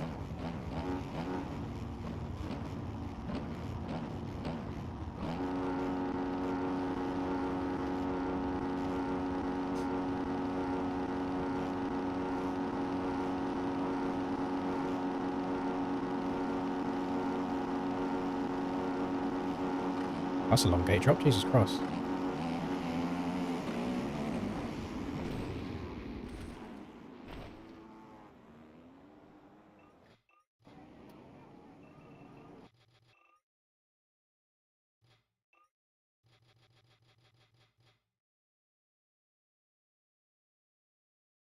What's the button to be able to see people?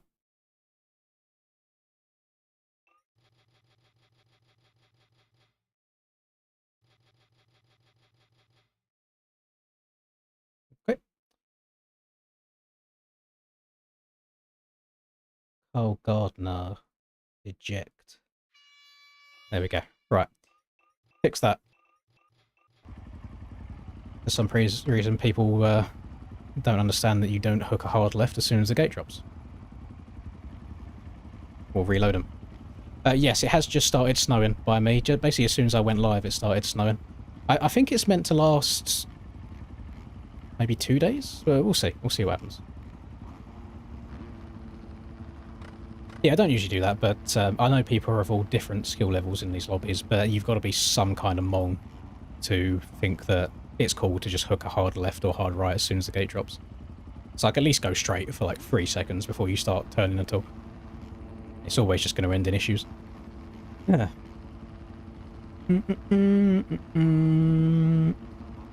I don't know how to pronounce your name, sir. I'm just going to say Spider, because it sounds cool. Hello. Let me try third gear start. I've not done that much yet. I need to experiment with start techniques a little bit, because they will be very important for Soupy.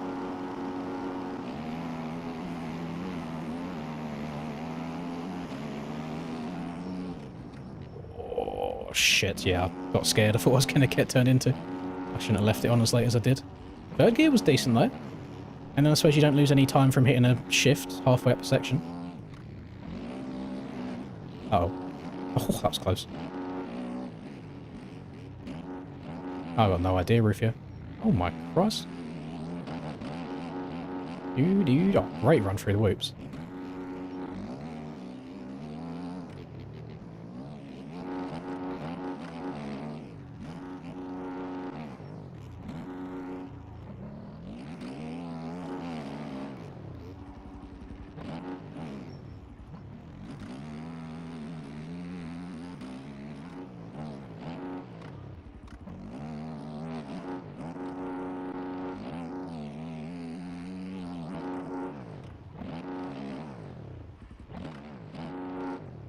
Jesus Christ. Oh, what a sketchy section.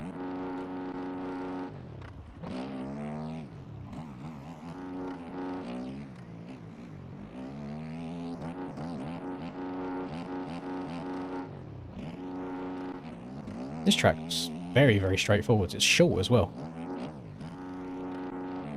Uh-oh. Uh-oh. Why'd I say straightforward? As soon as I big myself up, I crash. Oh, I thought I was going to get rammed. I don't know why. I don't know who it is, because people are changing their names again.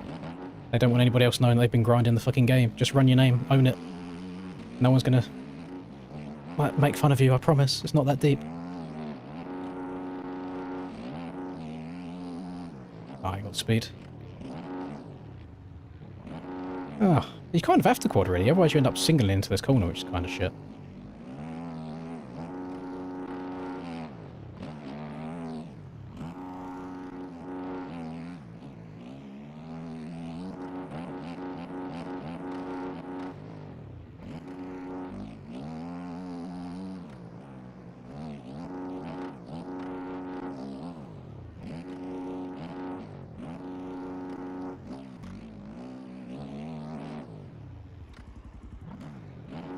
Really apexed anything very well.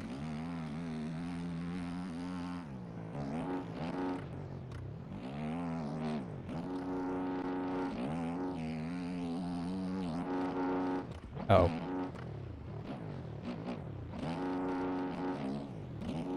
I've tried joining the track as quickly as I could.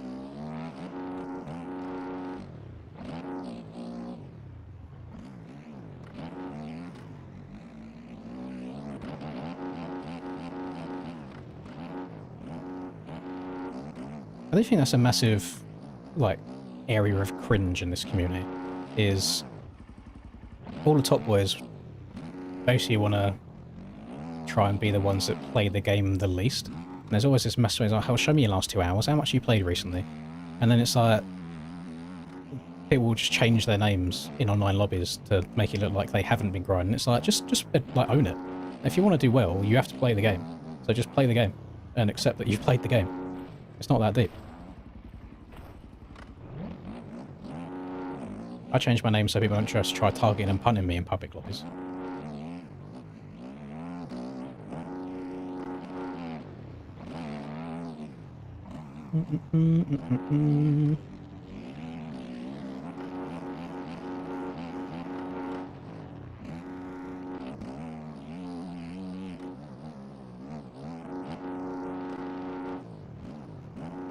Notice it's with this scaling, like, because some of the like quad-ins are undoable until there's a road. It's weird because you basically end up over jumping the triples, but then you can't get the quads. And it's a weird middle ground. Oh, what a W lupper! Nah.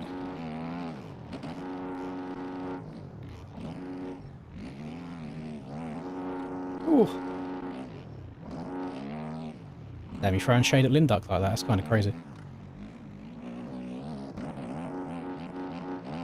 Tried wheeling into them that time, and yeah, that didn't go too well. Difficulty of wheeling in is it's... Oh, come on, just let me respawn. It's very difficult to place your front wheel in the right place. So a lot of time that ends up happening.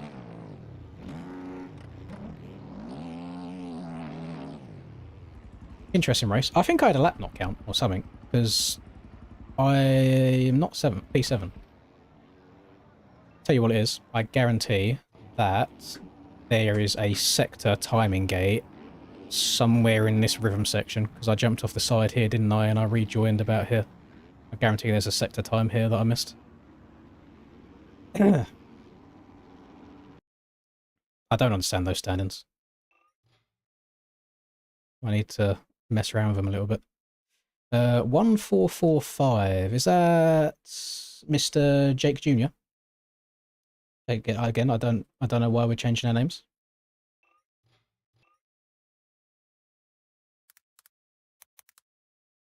Supercalifragilisticexpialidocious. If you let the sound of it, it's something quite atrocious. You say a lot enough, hit the horses. Supercalifragilisticexpialidocious.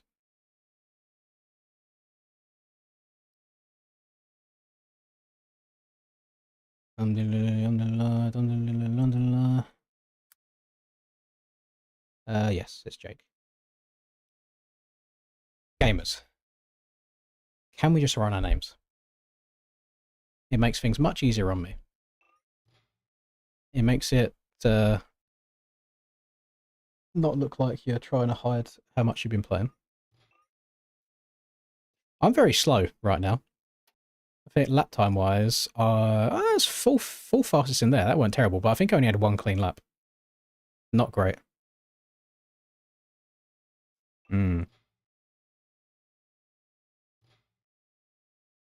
Kick Drew stock, killing everybody.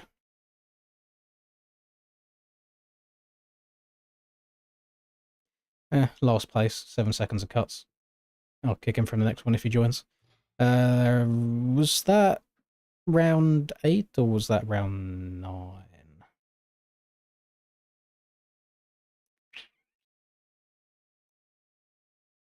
Where are we off to next?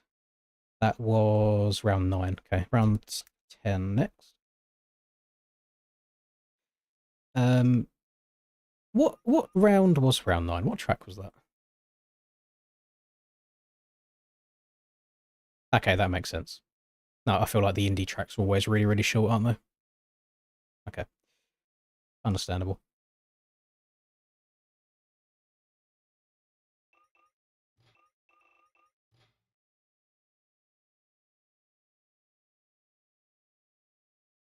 Birmingham? I didn't get to do Birmingham last year. Was it last year? No, I did do, but no, it was the year before. I didn't get to do Birmingham 24. And that was one of the most rated ones of the entire year.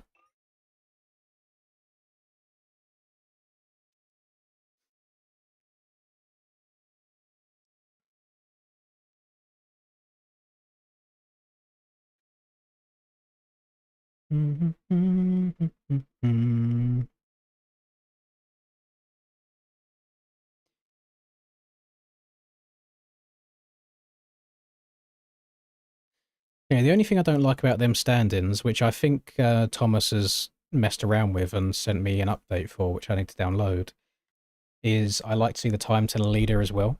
Whereas right now, I've got the time to everyone around me, but it just shows like the leader's laps. Whereas I want to see just how far the leader is in front of me, without it being like the weird live split. But then outside of that, I mean, I really have the lap time stuff on for you guys to look at. I could not give a fuck what my lap times are during races. I'm literally just playing the game. Unless they want to start doing it Formula 1 style, where you get an extra point for fastest lap of the race.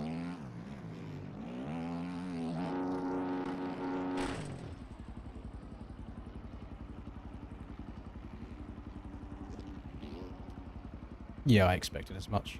I was like, I hit that corner pretty fucking good, and I still came up short on a KTM, and I was like, I guarantee the fucking Yamaha's getting up and over that, because they seem to have infinite traction on the exits of berms.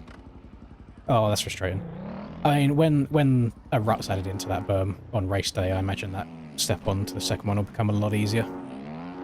This is kind of crazy work. When I first saw this, I'm like, okay, why is there actually the fattest, girthiest Supercross track I've ever seen? And then you go and look at the track map, and it is wider, but I think this kind of proves how ridiculously overscaled these tracks are in general.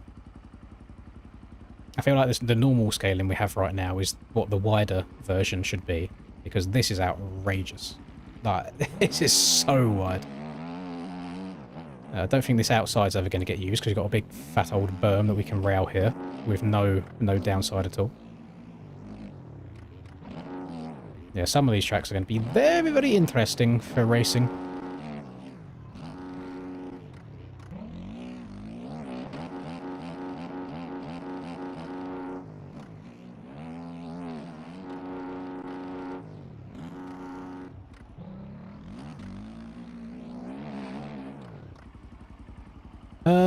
Hang on. What did you say beforehand, Jamie? You got a track creator and he's making Apex. Cool. Nobody's just going to make a track like that for randomly. Like, you'll end up having to pay someone. And it costs like hundreds for someone to make a track, because, I mean, it takes a long time and it's a lot of hours they're putting into it. So, your two options are the track creator that you just said you had, or making it yourself, unfortunately. That is basically where you're at.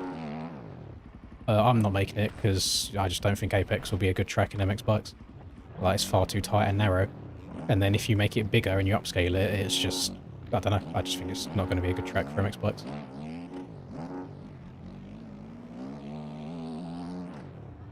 So I would not be bothering wasting my own time on it. Can you quad into this one as well?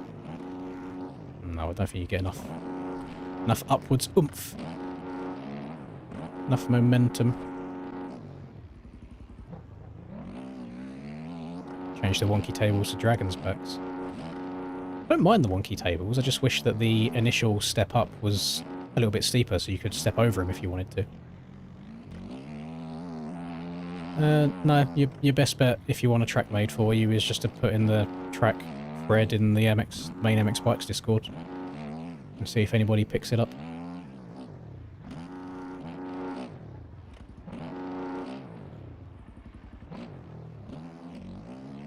It would be nice for real life to bring Dragon's backs back, but you know, one person gets a bad crash on them and they have to get rid of them.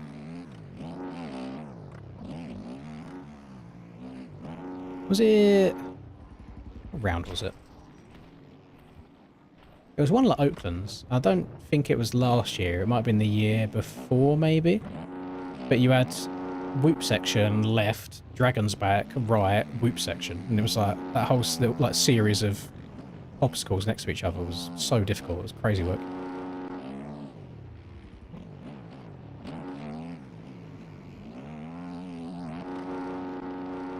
I'm not even close to getting on that. That's nuts.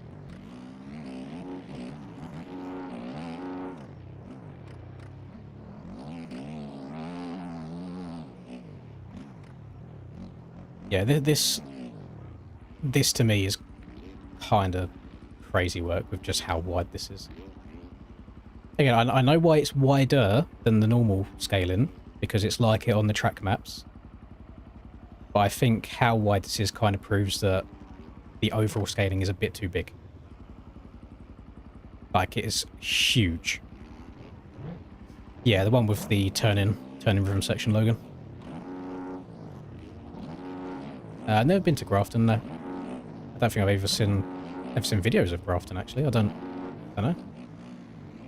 And I've definitely never been myself.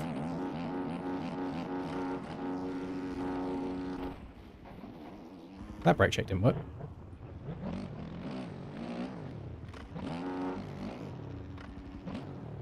I don't think they've even announced prizes yet for this. I think they wait until it's all done. Wait till the end of the season. Which I've never been a fan of. It's like, you kind of want to know what you're competing / playing / potentially giving up time for ahead of time. I mean, I never got anything for my 2024 Outdoors Championship. No prize money, no reward, like no trophy, nothing. I was like, I wish I knew that before I dedicated God knows how many weeks in a row to a championship.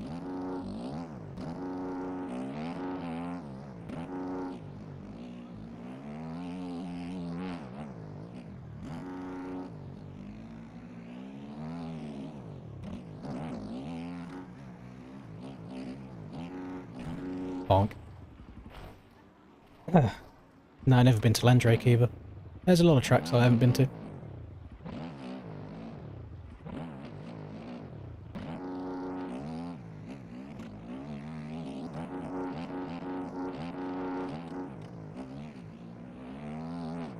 Then the crazy part is, you got someone like Rado, for example. I'm pretty sure it was from his 2025 Supercross Championship. No, actually, it might have been the 2024 250 Championship Brado won. And it's like, Brado lives in fucking bumfuck nowhere compared to everybody else. Guy lives in Australia, and he got a little trophy for it. Yeah, mainland, you know, UK. Didn't get anything for mine. At least in my 2022 Supercross Championship, I got like 100 quid from it.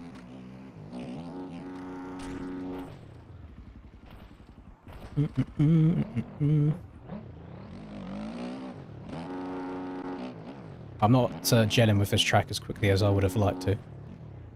I think it's because I'm a bit distracted. I'm just reading chat more than actually playing.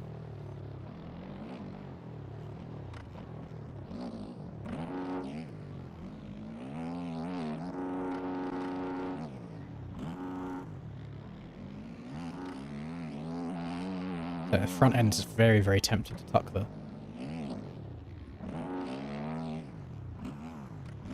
I'll just try hitting this in like third gear instead. Yeah, I don't know. I don't know how they're doing it, so I'm guessing easily. It looks like Panda hit it on this first lap.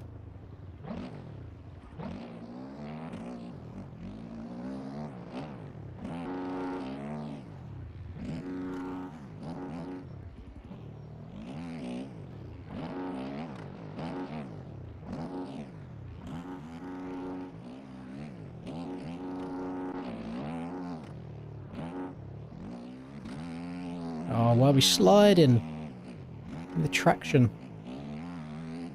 Oh, I don't want to be over here either.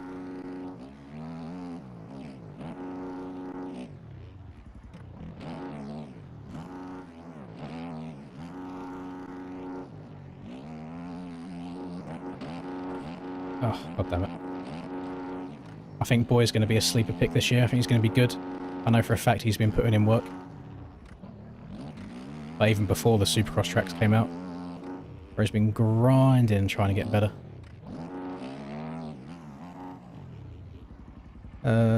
Still 0.9 off. I mean, I suppose I made a couple of mistakes, so that's not outrageous. And I'm sure these boys haven't gone as fast as they possibly can do. There is a hell of a lot of singles into corners this year. I completely agree with you.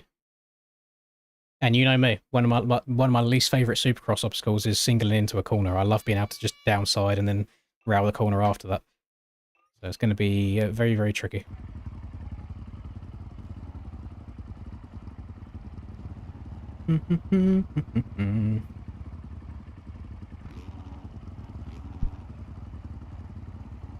I really, really need to pee.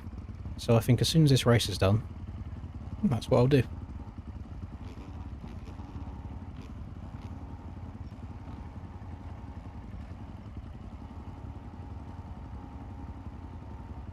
Part of me this year is tempted just to get rid of all the Max HUD stuff and just raw dog it and play like that.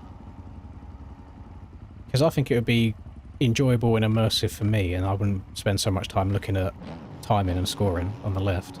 But then you guys watching would have no clue what's going on. So it's kind of a good thing and a bad thing.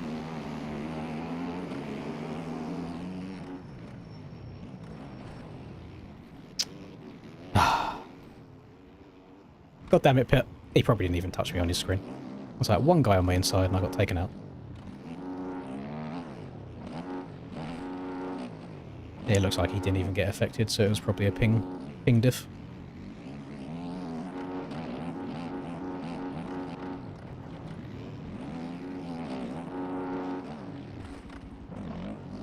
Whoa! Alright, I'm up. I'm cheating. Rest in peace, Joe. Ah, but the pit board's always a lap delayed. I'm not a big fan of it.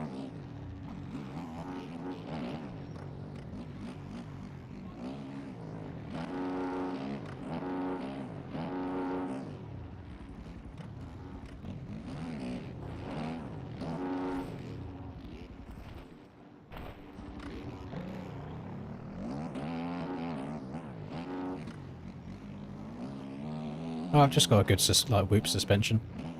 But I'm only good in the whoops until they get a bit eroded, and then I'm just all over the place. So, good for like 2 laps.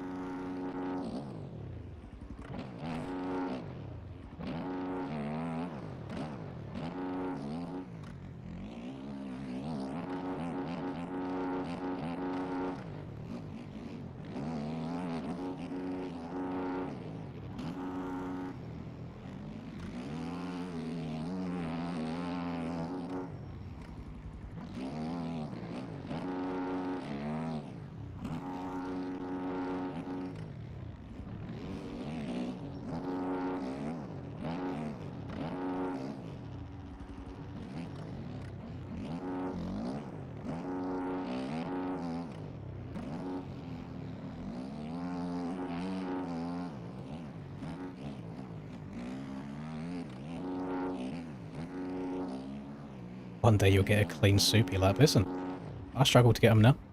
I struggle. I can't do them. You see the new pool on the MyMXB Racing website? New pool? What do you mean by that?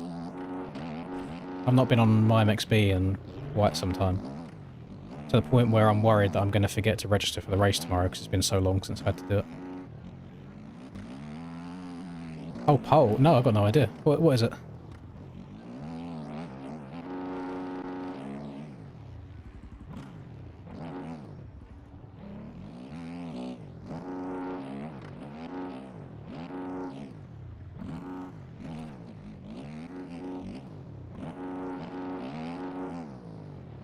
It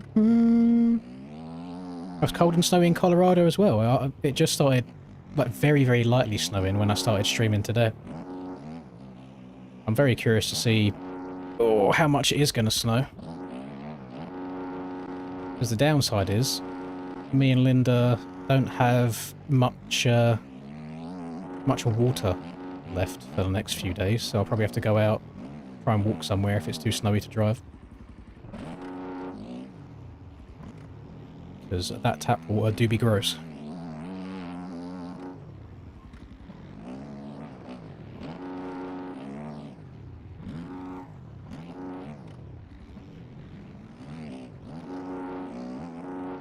It's kind of where I expect to be battling for tomorrow, to be honest. Just rocking around that P8 area. 7, 8, 9, 10, something like that. Just vibing. Chilling.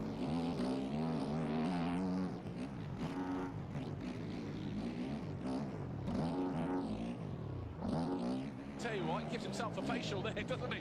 At Not Huxley became a member. How do I pronounce that? I'm just going to say Ruxy, because that sounds right to me. Thank you very much, Ruxy. Please let me know how I'll pronounce your name, because that V's throwing me off.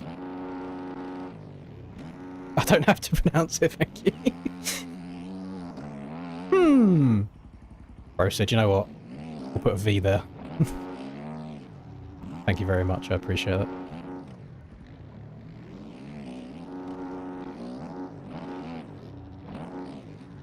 Uh-oh. Oh. I'm taking this corner way too tight. I just end up rolling that first one rather than actually treating it like a tyre tap. This whole section here is absolute arse cheeks, I'm not gonna lie. Oh, it's so follow the leader. Oh. That's it. Interesting move. I hope you enjoyed your last race of the night, because you won't be in any other ones, but yeah, I'm very pleased for you holding on to that P9. Very, very happy for you.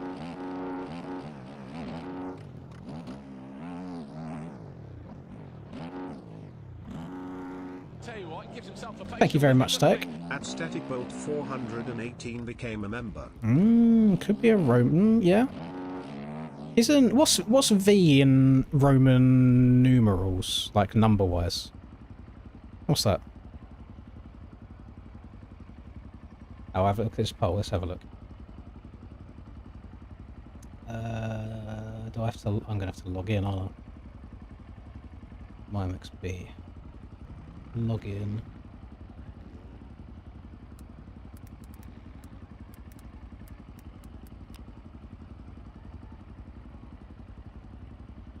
How would you rate the ARL 2026 Supercross tracks?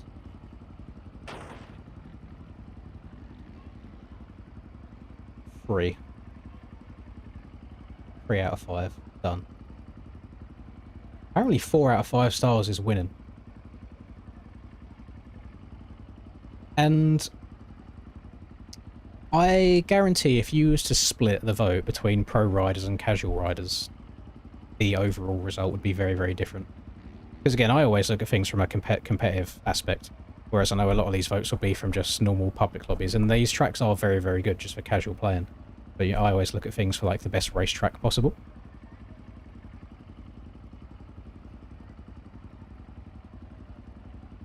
Yeah, fair enough. I said 3 because I think they're too big. Too big, and the spacing in the rhythms is very, very awkward, and it feels very forced. Oh, Yo Ryder said it as well. Yeah, if I get, I'll get him gone for the next one as well. Where is he? Number 28. Isaac Newton, 769 MMR. Okay, good to know. Good to know. So even if he changes his name, I'll know who to kick. So we're in 2026. We're trying to vibe, have a good time. There's no need to still be a cunt while playing MX bikes. You can just chill and play the game. Right, round 11 next. Save. Start.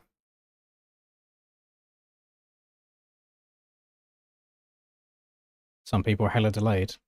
Yeah, give the stream a cheeky refresh as and when people hear this. Make sure you're all up to date.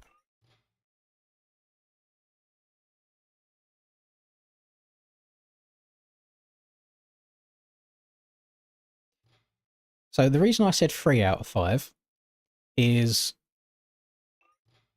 cons I have are scaling too big, rhythm sections awkwardly spaced. But then I also have pros of the tracks look really, really pretty, and they're fun for 10 minutes at a time each as you try and learn them. So just middle ground for me. No, not like super, super good, not super, super bad, just in the middle. Ah, shit. Don't join that. Server's going down. For some reason, even though the previous track is 2026, I then scroll down to the next track and it resets it back to 2021. And so I'm surprised I even had 2021 round 11 downloaded. Listen, 2021 tracks actually slap. Much better scaling. Big W. Right, we'll try again. Apologies for that. First one of the year. I'm sure there'll be many more to come.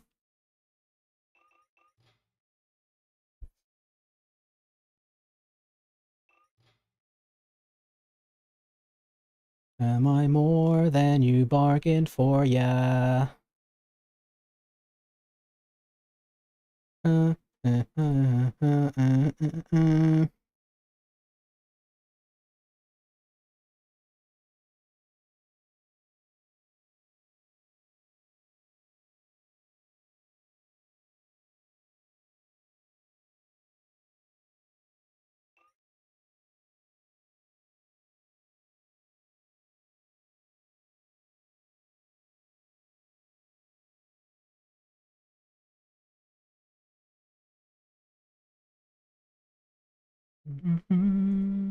That did get very full fast. People are itching to go. I mean, this is technically kind of... people will definitely still be grinding tomorrow ahead of the racing, but for some people this is like last chance of getting the reps in, you know, getting the practice in. So I'm too unk these days, so if I spend too long on the game I actually get worse. So my game time tomorrow probably cap out at like an hour before the night kicks off. So if I sit there for a couple of hours playing, I will peak too early and then I'll get worse throughout the course of the night. This one I don't think I've played. Oh my Christ. I'm gonna have to follow here, I don't know where I'm going.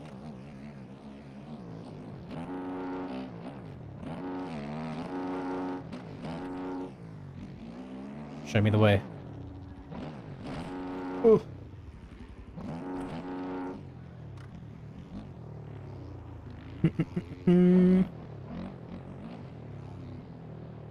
It's kind of a harsher way of saying it, Teddies, but yeah, the general concept, yeah.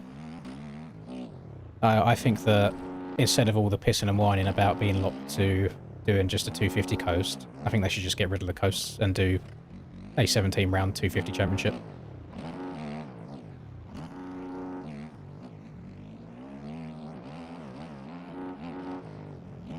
It doesn't affect me anyway, you know, 450 class. I'm just going to be on a 450 and just do all 17 rounds as it is.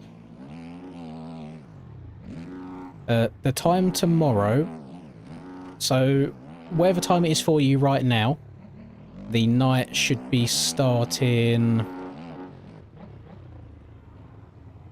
2 hours ago. So it's 10 for me right now. I think the night usually starts at like 8 or maybe 7:30. So 2 hours or 2.5 hours ago, but tomorrow. I think A1 with ruts actually looks somewhat decent. I'm still a bit concerned about the potential of doing the stupid step on top of the tabletop line. Other than that, it looks alright so far. I think the biggest factor in how tomorrow's racing is going to go is what the road does and how the track just develops over the course of the race.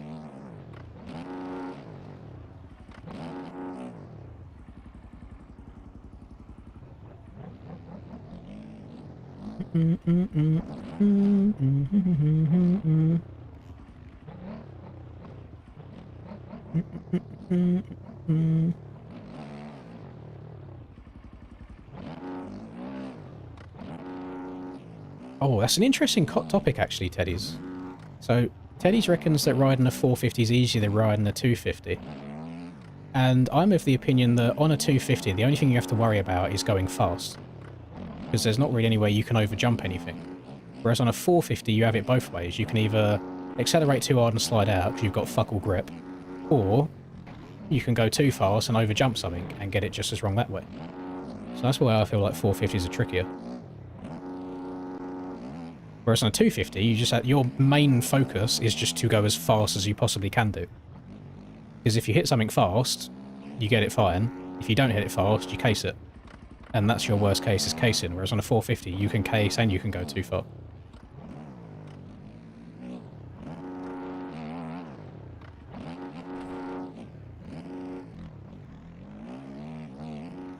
That is from someone that has ridden both classes for multiple years.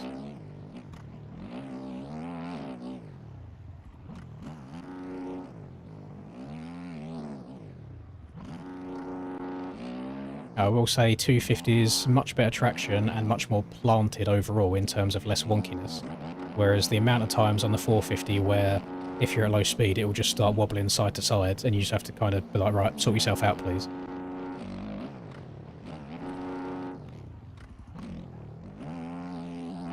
Pros and cons. Pros and cons of both.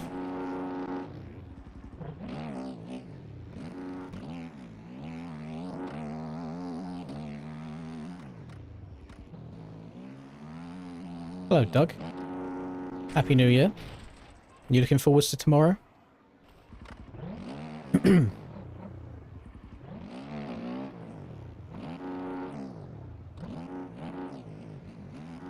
The only different rider body, to my knowledge, is the Rider Plus model on MXB Mods.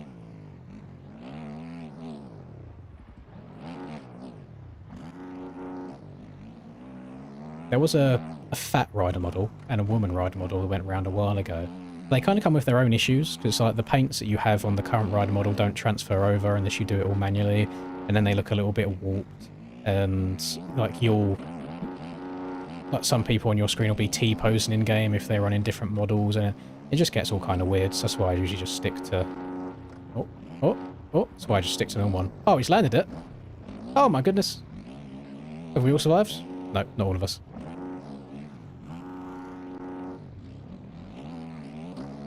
Oh, bike bodies. There's all kinds of model swaps on MXB mods. If the ones you're after is not on MXB mods, chances are that it's a model that's been paid for to be created by somebody.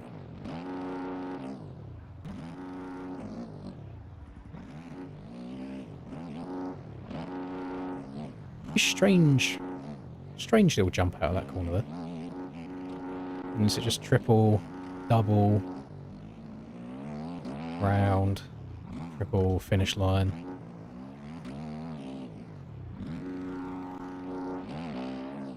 Another soupy triple.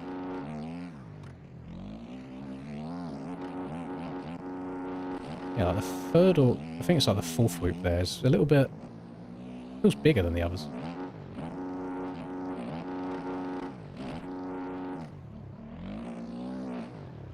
Triple in. Quite a big triple in. Can probably get away with hugging the inside here. No real need to go around the outside. And loop back around on yourself.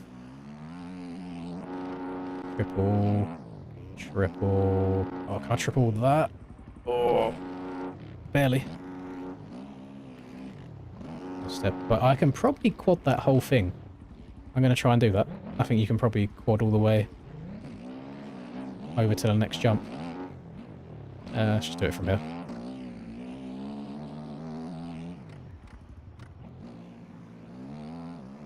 I'll be streaming the race from my POV, so I'll be racing it, I won't be commentating it.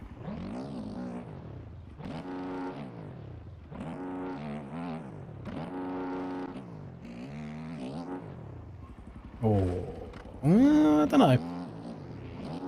I did get the corner a little bit wrong, so maybe it's doable. I think the best bet's probably just go inside on off.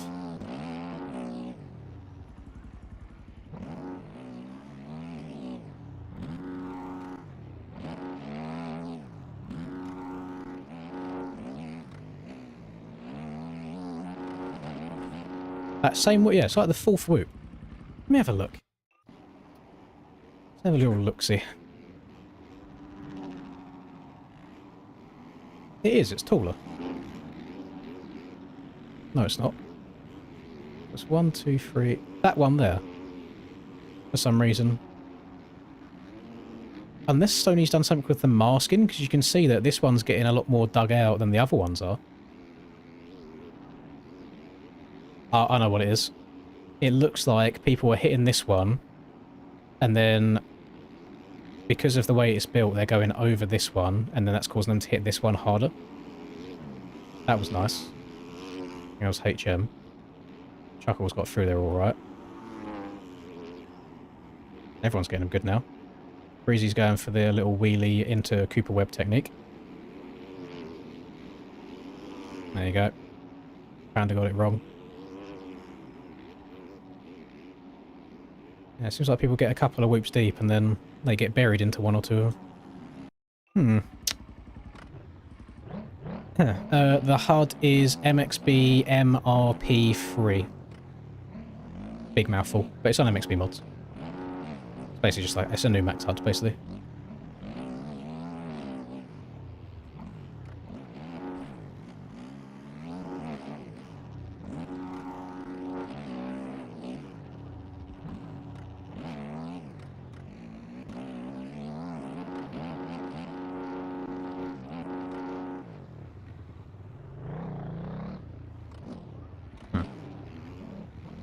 I'm having trouble with the whoops.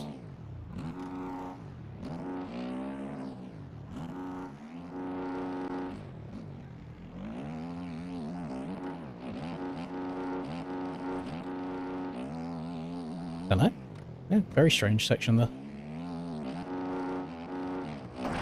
I'm pretty sure every whoop section, or almost every whoop section on these tracks are different to each other in just like a tiny way. If they're not, then it must just be the different speeds that we're going into them at. Yeah, I'm still an AJP. I'm pretty sure I'm the only active AJP rider anymore. Fun fact. But teams don't bother me too much as long as I've got skins and gear being made for me. It's just the letters that are in your name in the game. So regardless on whatever team I'm on, I'll still talk to the same friend group.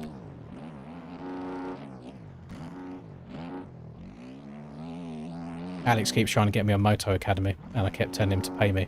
And then he eventually said okay, and I said $200 a round, and he basically just told me to fuck off. So that's where that conversation ended. I cut down, try and stay further left, out of the rough. See, that was better. I have a feeling that it's the erode that's causing a lot of the issues there.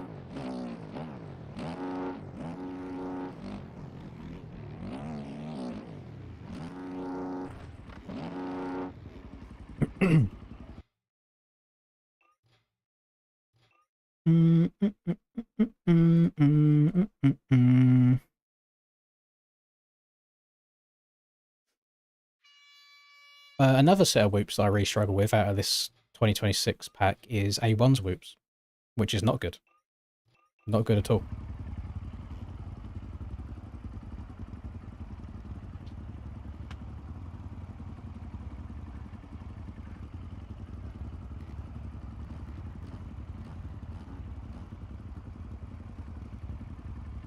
Don't TSCZ get a lot of shit in MX bikes? I'm not up to date with all of the lore behind it all, but I usually see people making fun of it.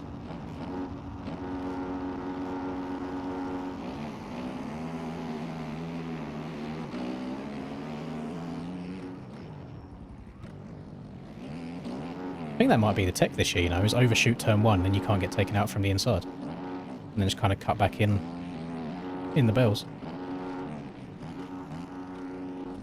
It's worked well for me the last 2 races. Oh, I went way too deep there though, Jesus Christ. Oh, big OJ. Call me OJ Simpson.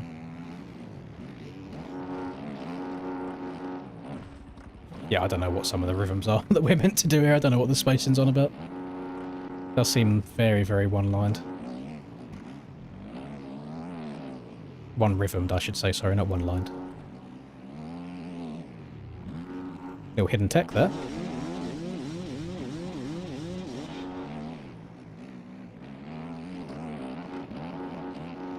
Over we go again. Thank you very much, Asmus. Is that Danish Krone, if I remember off the top of my head? DKK?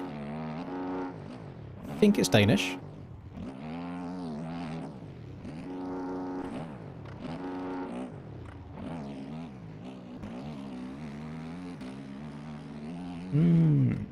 Just type in Lins in the server list and it should come up for you. Keep over jumping that second triple. About to get landed on. Oh! Please. Leave me alone. Here's W. See, I remember kind of unnecessary details to remember. Anything important though? No, not good. Oh, games I spent like 4 hours today doing my tax returns for last year. Oh, I hate doing tax returns. Awful. Had to calculate like all the mileage that I'd done in the 2024 to 25 financial year. That was like motocross stuff related. Pain in the bum.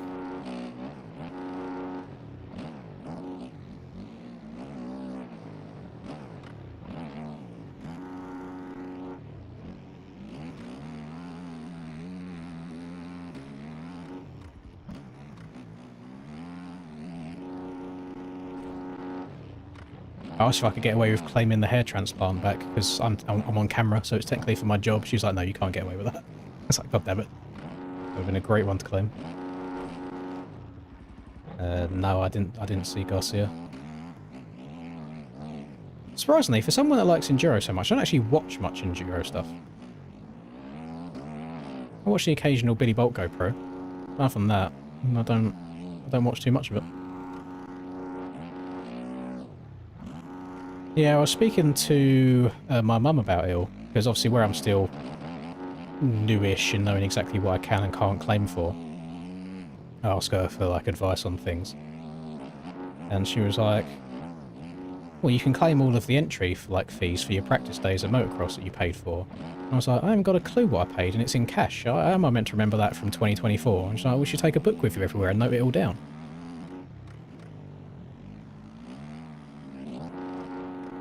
Going to motocross with a little notebook, paying, and I'll be right back. Got to go write in my diary.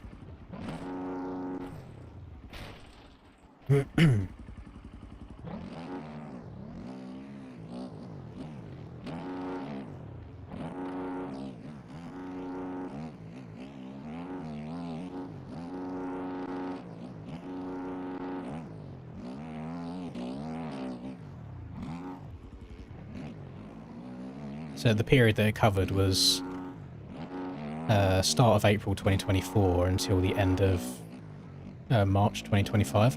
So in that, it was the first times of like, you know, paying the rent for here, gas and electric and all that stuff. So it's like I had to get all of the gas and electric bills, water bills, internet bills, all that.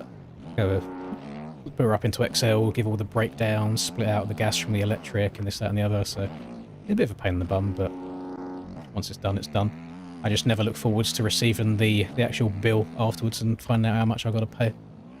Pay the lovely tax man to not fix my roads and to pay people to come here for free and sleep in hotels. Lovely stuff. I'm glad that's where my money's going. Love it. You triple... Okay, you can triple that, but again, you end up singling into the corner, which I'm always a little bit shit at.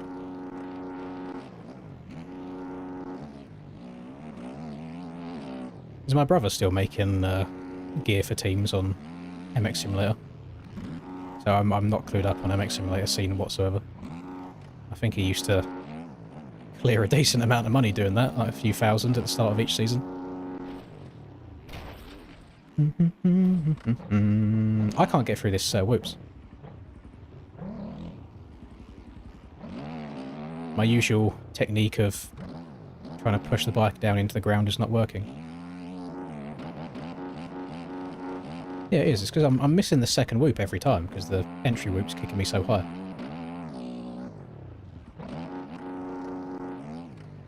So how do I get around that, but still go into it fast without missing the second one?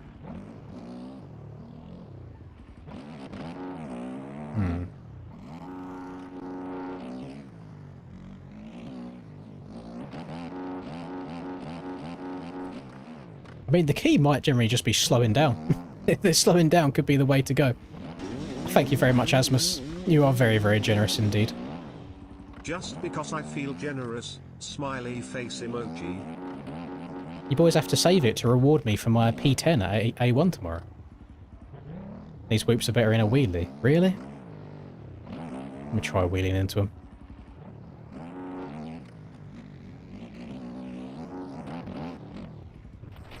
That didn't go well. Oh no, my brother just makes gear on sim. He doesn't make it on MX bikes.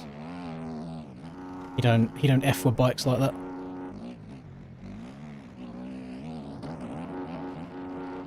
That's because I still don't drop the front end in the right place, then I get all sketchy. That's your issue with the whoops now as well. It's tough because if we were just like playing alone and there was no competition, there'd be no issue of just checking up for a split second, then hitting them well. But because you are going to be competing and you need like the best qualifying lap possible, and you know the cracked out people are going to be hitting them pinned every lap, you kind of have to find a way to make it work and to hit them fast. I don't know if I'll have time. Will I have time to show that? I tried picking the front wheel up before I got to it and then dropping it onto the second whoop there. So I tried picking it up here and then just dropping it so my momentum still goes even lower. And I did touch the second whoop there, which then gave me a better trajectory for the rest of them. Because my issue at the moment is even sitting down and leaning forwards off of this one, my back wheel is missing this one, which is causing me to land deep in this, which is then messing it up. So I just need to make sure that I'm hitting that second whoop. which is not easy to do. Not easy to do at all.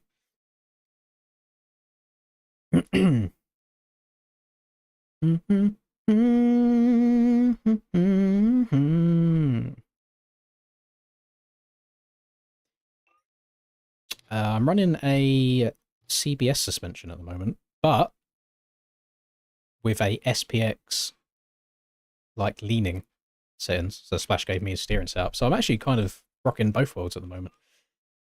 Right, I'm gonna get the lobby set up for this next one, and whilst I'm sinking in, I need to go to the little streamers room because I've been holding in a P for the whole last race. So the next one is round 12, whatever that is.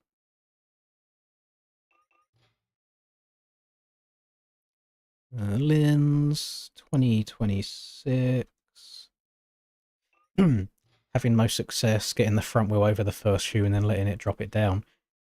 I'm really inconsistent with that technique, so it's like sometimes I'm really, really fast, and then other times I drop the front end at the wrong time and I just go fully into one of the whoops and it makes me crash. Right. There's almost 200 of us, is it really? We peaked at like 130 yesterday. What are we at now? 183. I'm telling you, people are getting excited for Anaheim 1. I'm telling you. Right, give me a second. I need to pee, and then I'll be back.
You know how if you go on holiday and you get off the airplane and you feel like the hot air hit you in the face for the first time? That's what it's like walking into this room. Because it's so small, the PC just fully fills it up with hot air. No wonder I sit here sweating my cheeks off. Where are my socks? My socks from my feet. What do you mean? Can't show you the grippers for free. For free?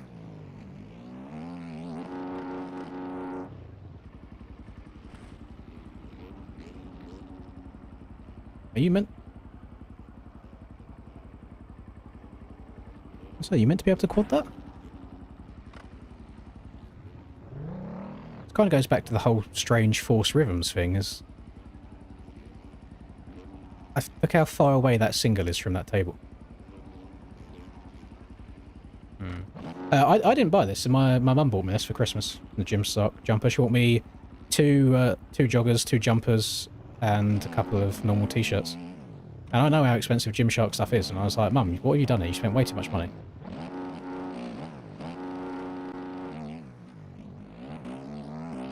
And I like that Gymshark's going back to like its roots rather than putting clothes on fat bitches and posting them on Instagram and saying that this is okay.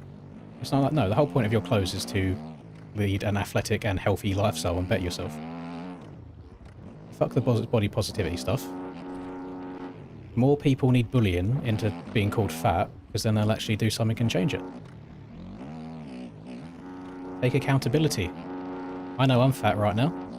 Ate too much food the last half a year. Been eating real good. So now I'm trying to improve myself and get into better shape. I don't need someone sitting there and saying, no, no, you're fine just the way you are. No, I'm fat. Need to change it. Hello, Sober. And hello, PS as well. All the boys coming and chilling and hanging out. Last night before Anaheim won, I hope everyone's going to pop by tomorrow to watch number 1 Unk POV. And as of round 2 of the Supercross Championship, I will be the fastest 30-plus gamer in MX Bikes. Maybe the only 30-plus gamer in MX Bikes that competes. I know there's a couple of old boys that play for the love of the game. What a strange section. Oh, so cam number 2 is going tight inside there. Hey, can you... I'm just wondering if you can even double in after that outside. I think I gained time on him though. I think he's just trying to experiment with different lines by the looks of it. That section's weird. I'm not sure what to do there. What about hair positivity? I am of the opinion of if you want to go bald, just do and accept it. I just haven't accepted it yet. So I got this done to last me another couple of extra years, and then when the top, the back, starts going really, really bad, then yeah, I'll just get it gone. Just shave her off. Shave her off, get it gone.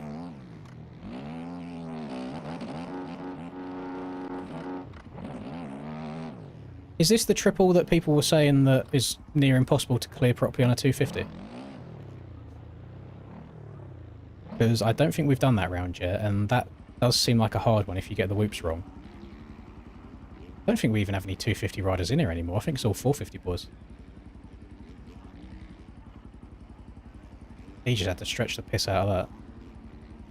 Jake's up and over it fine. Cam's up and over. I mean, these boys are scrubbing it.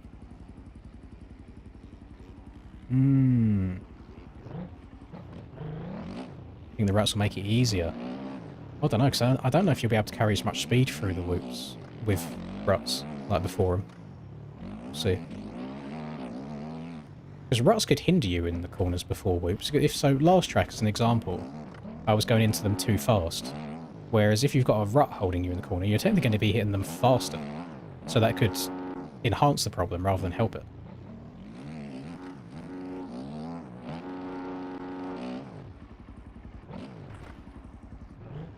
Okay, I'm going to carry on tripling in as I have been. I tried staying so far out of the way. I couldn't have been any further to the left. Then maybe he jumped to the left because he didn't know I was going to the left, and then we just met in the middle. Stretch it!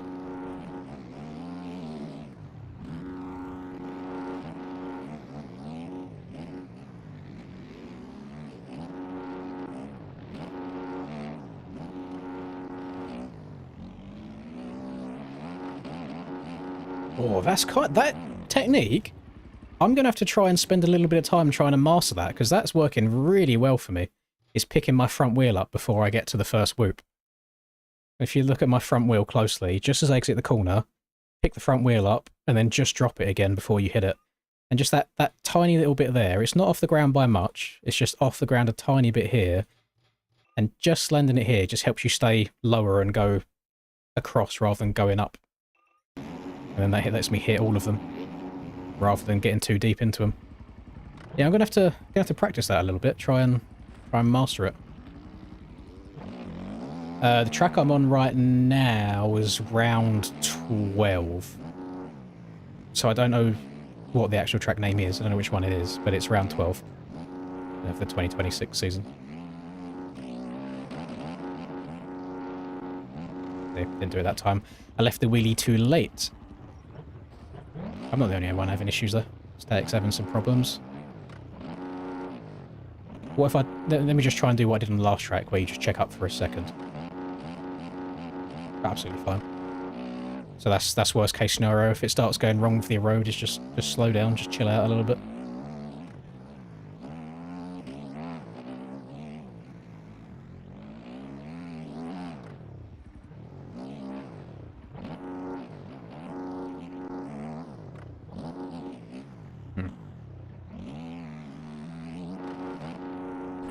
Oh, that might be doable when he throws a rut in there on the outside. Okay, you could have an entirely different rhythm once you can get over that. Yeah, I'm racing 450s. I'm racing 450s for tomorrow.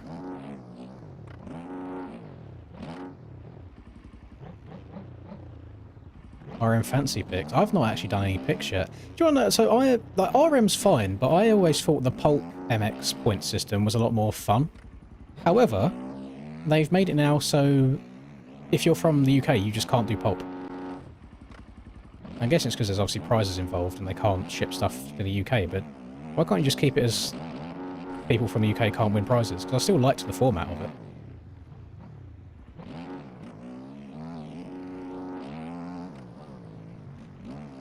I don't think so around this track, Island. I don't think so. Oh, rest in peace. Right, let's get the race going. This will be my final race of today, gamers. And then I'll peace out. And then we'll be back tomorrow for actual Anaheim 1.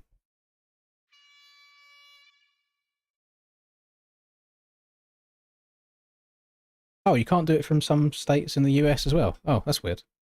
I wonder what the reasoning for it is.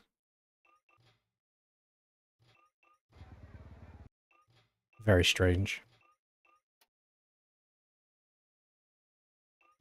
I want you gamers to be honest with me.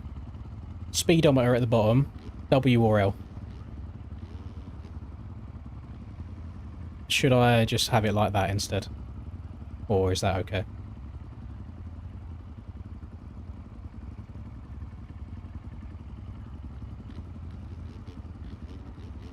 WL, W. Okay, sick. Love that for me. I do think third gear is a way for me to go out at the start. I just need to make sure that I'm leading the right amount.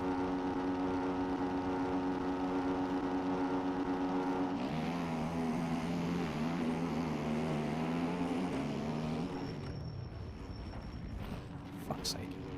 I'm not going to say... yeah, I am just saying. It's always breezy. Always breezy. I heard a set of brakes to my left, and I was like, right, there's one person on the inside of me here. I guarantee I get ran too high. That's exactly what happened. I had nowhere else to go there.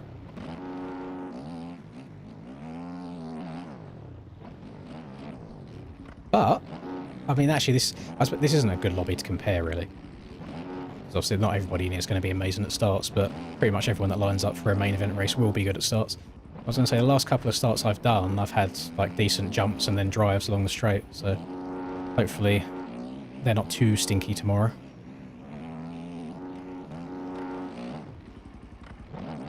Oh, yeah, that's an alternative, but again, I don't like singling into the corner.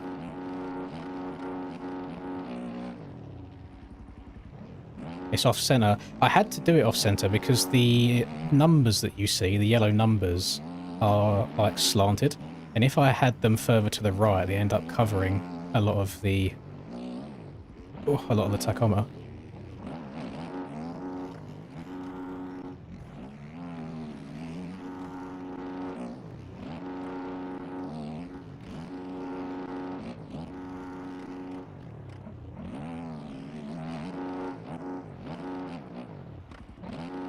I guess I meant to triple off of that. I think Cam just done it right there.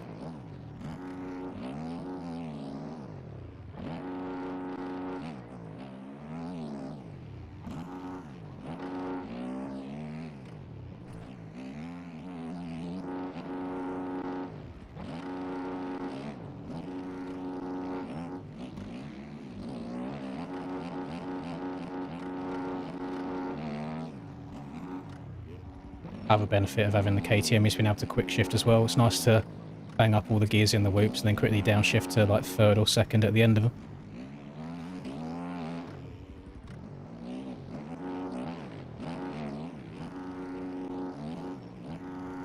Oh, way too far into there. I'm doing that in most of the singles in. I'm not used to how far they send you into the corner. I need to check up a lot more. I'm scared of scrubbing them super hard because they're so peaky. It's quite easy for your back end just to ping out on you.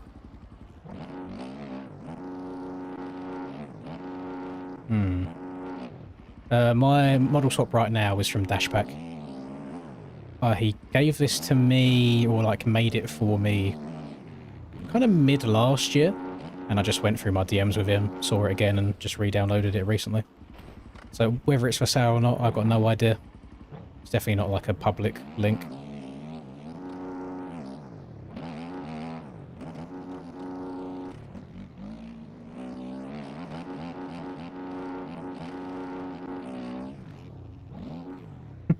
Rest in peace. I imagine there's probably going to be 2 inside ruts here on the ride version of this track.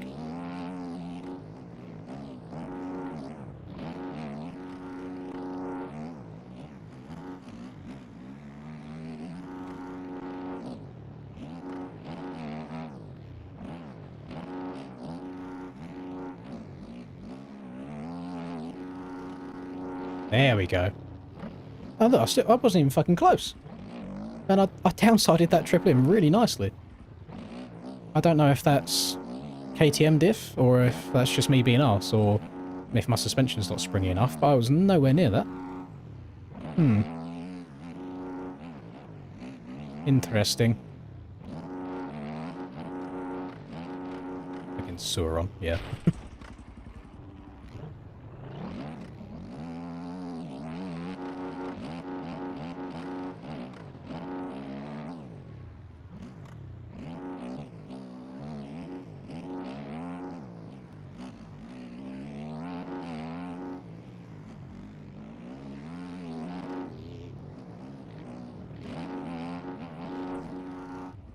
Back end just lit up, got no driver for that.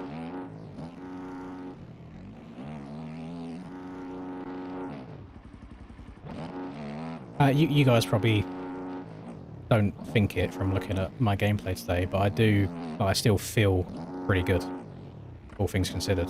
Like, I've not been locked in at all playing this, but I can tell just from how I'm riding that come tomorrow it should be Gucci as well. Once I'm locked in, not reading chat at all, just barking the virtual dirt course.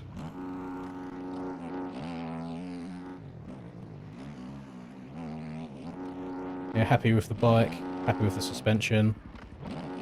Not fully happy still with how the tracks are, but there's nothing I can do to change that.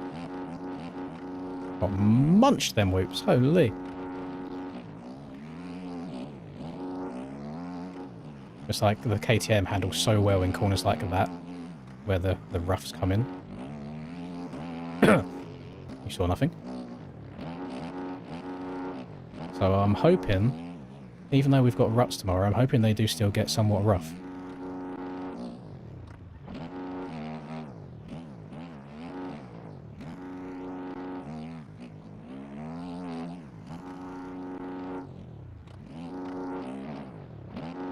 Okay, I think that's the line Sorry was telling me to do. Triple double and then step on. It's so hard to go over that from the inside as well. Jeez.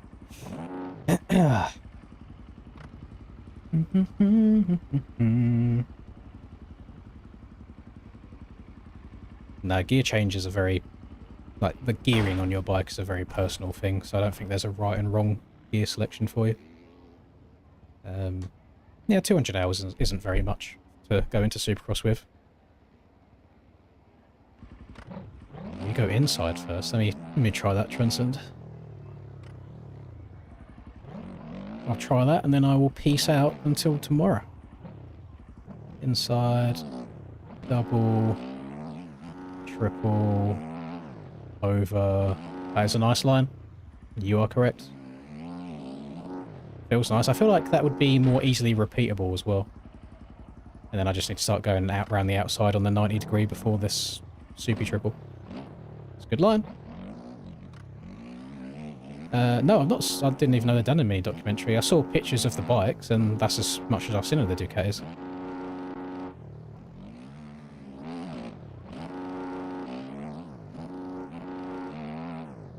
Yeah, so much easier. So much more repeatable. Nice.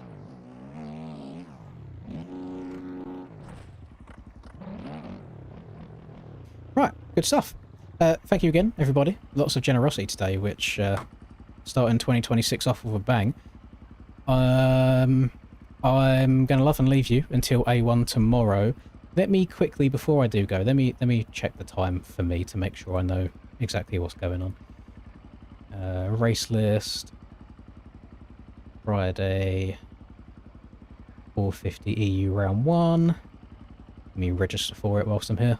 And then I need to remember to confirm tomorrow. So, qualifying starts at 8 PM my time. So I'll probably go live at like...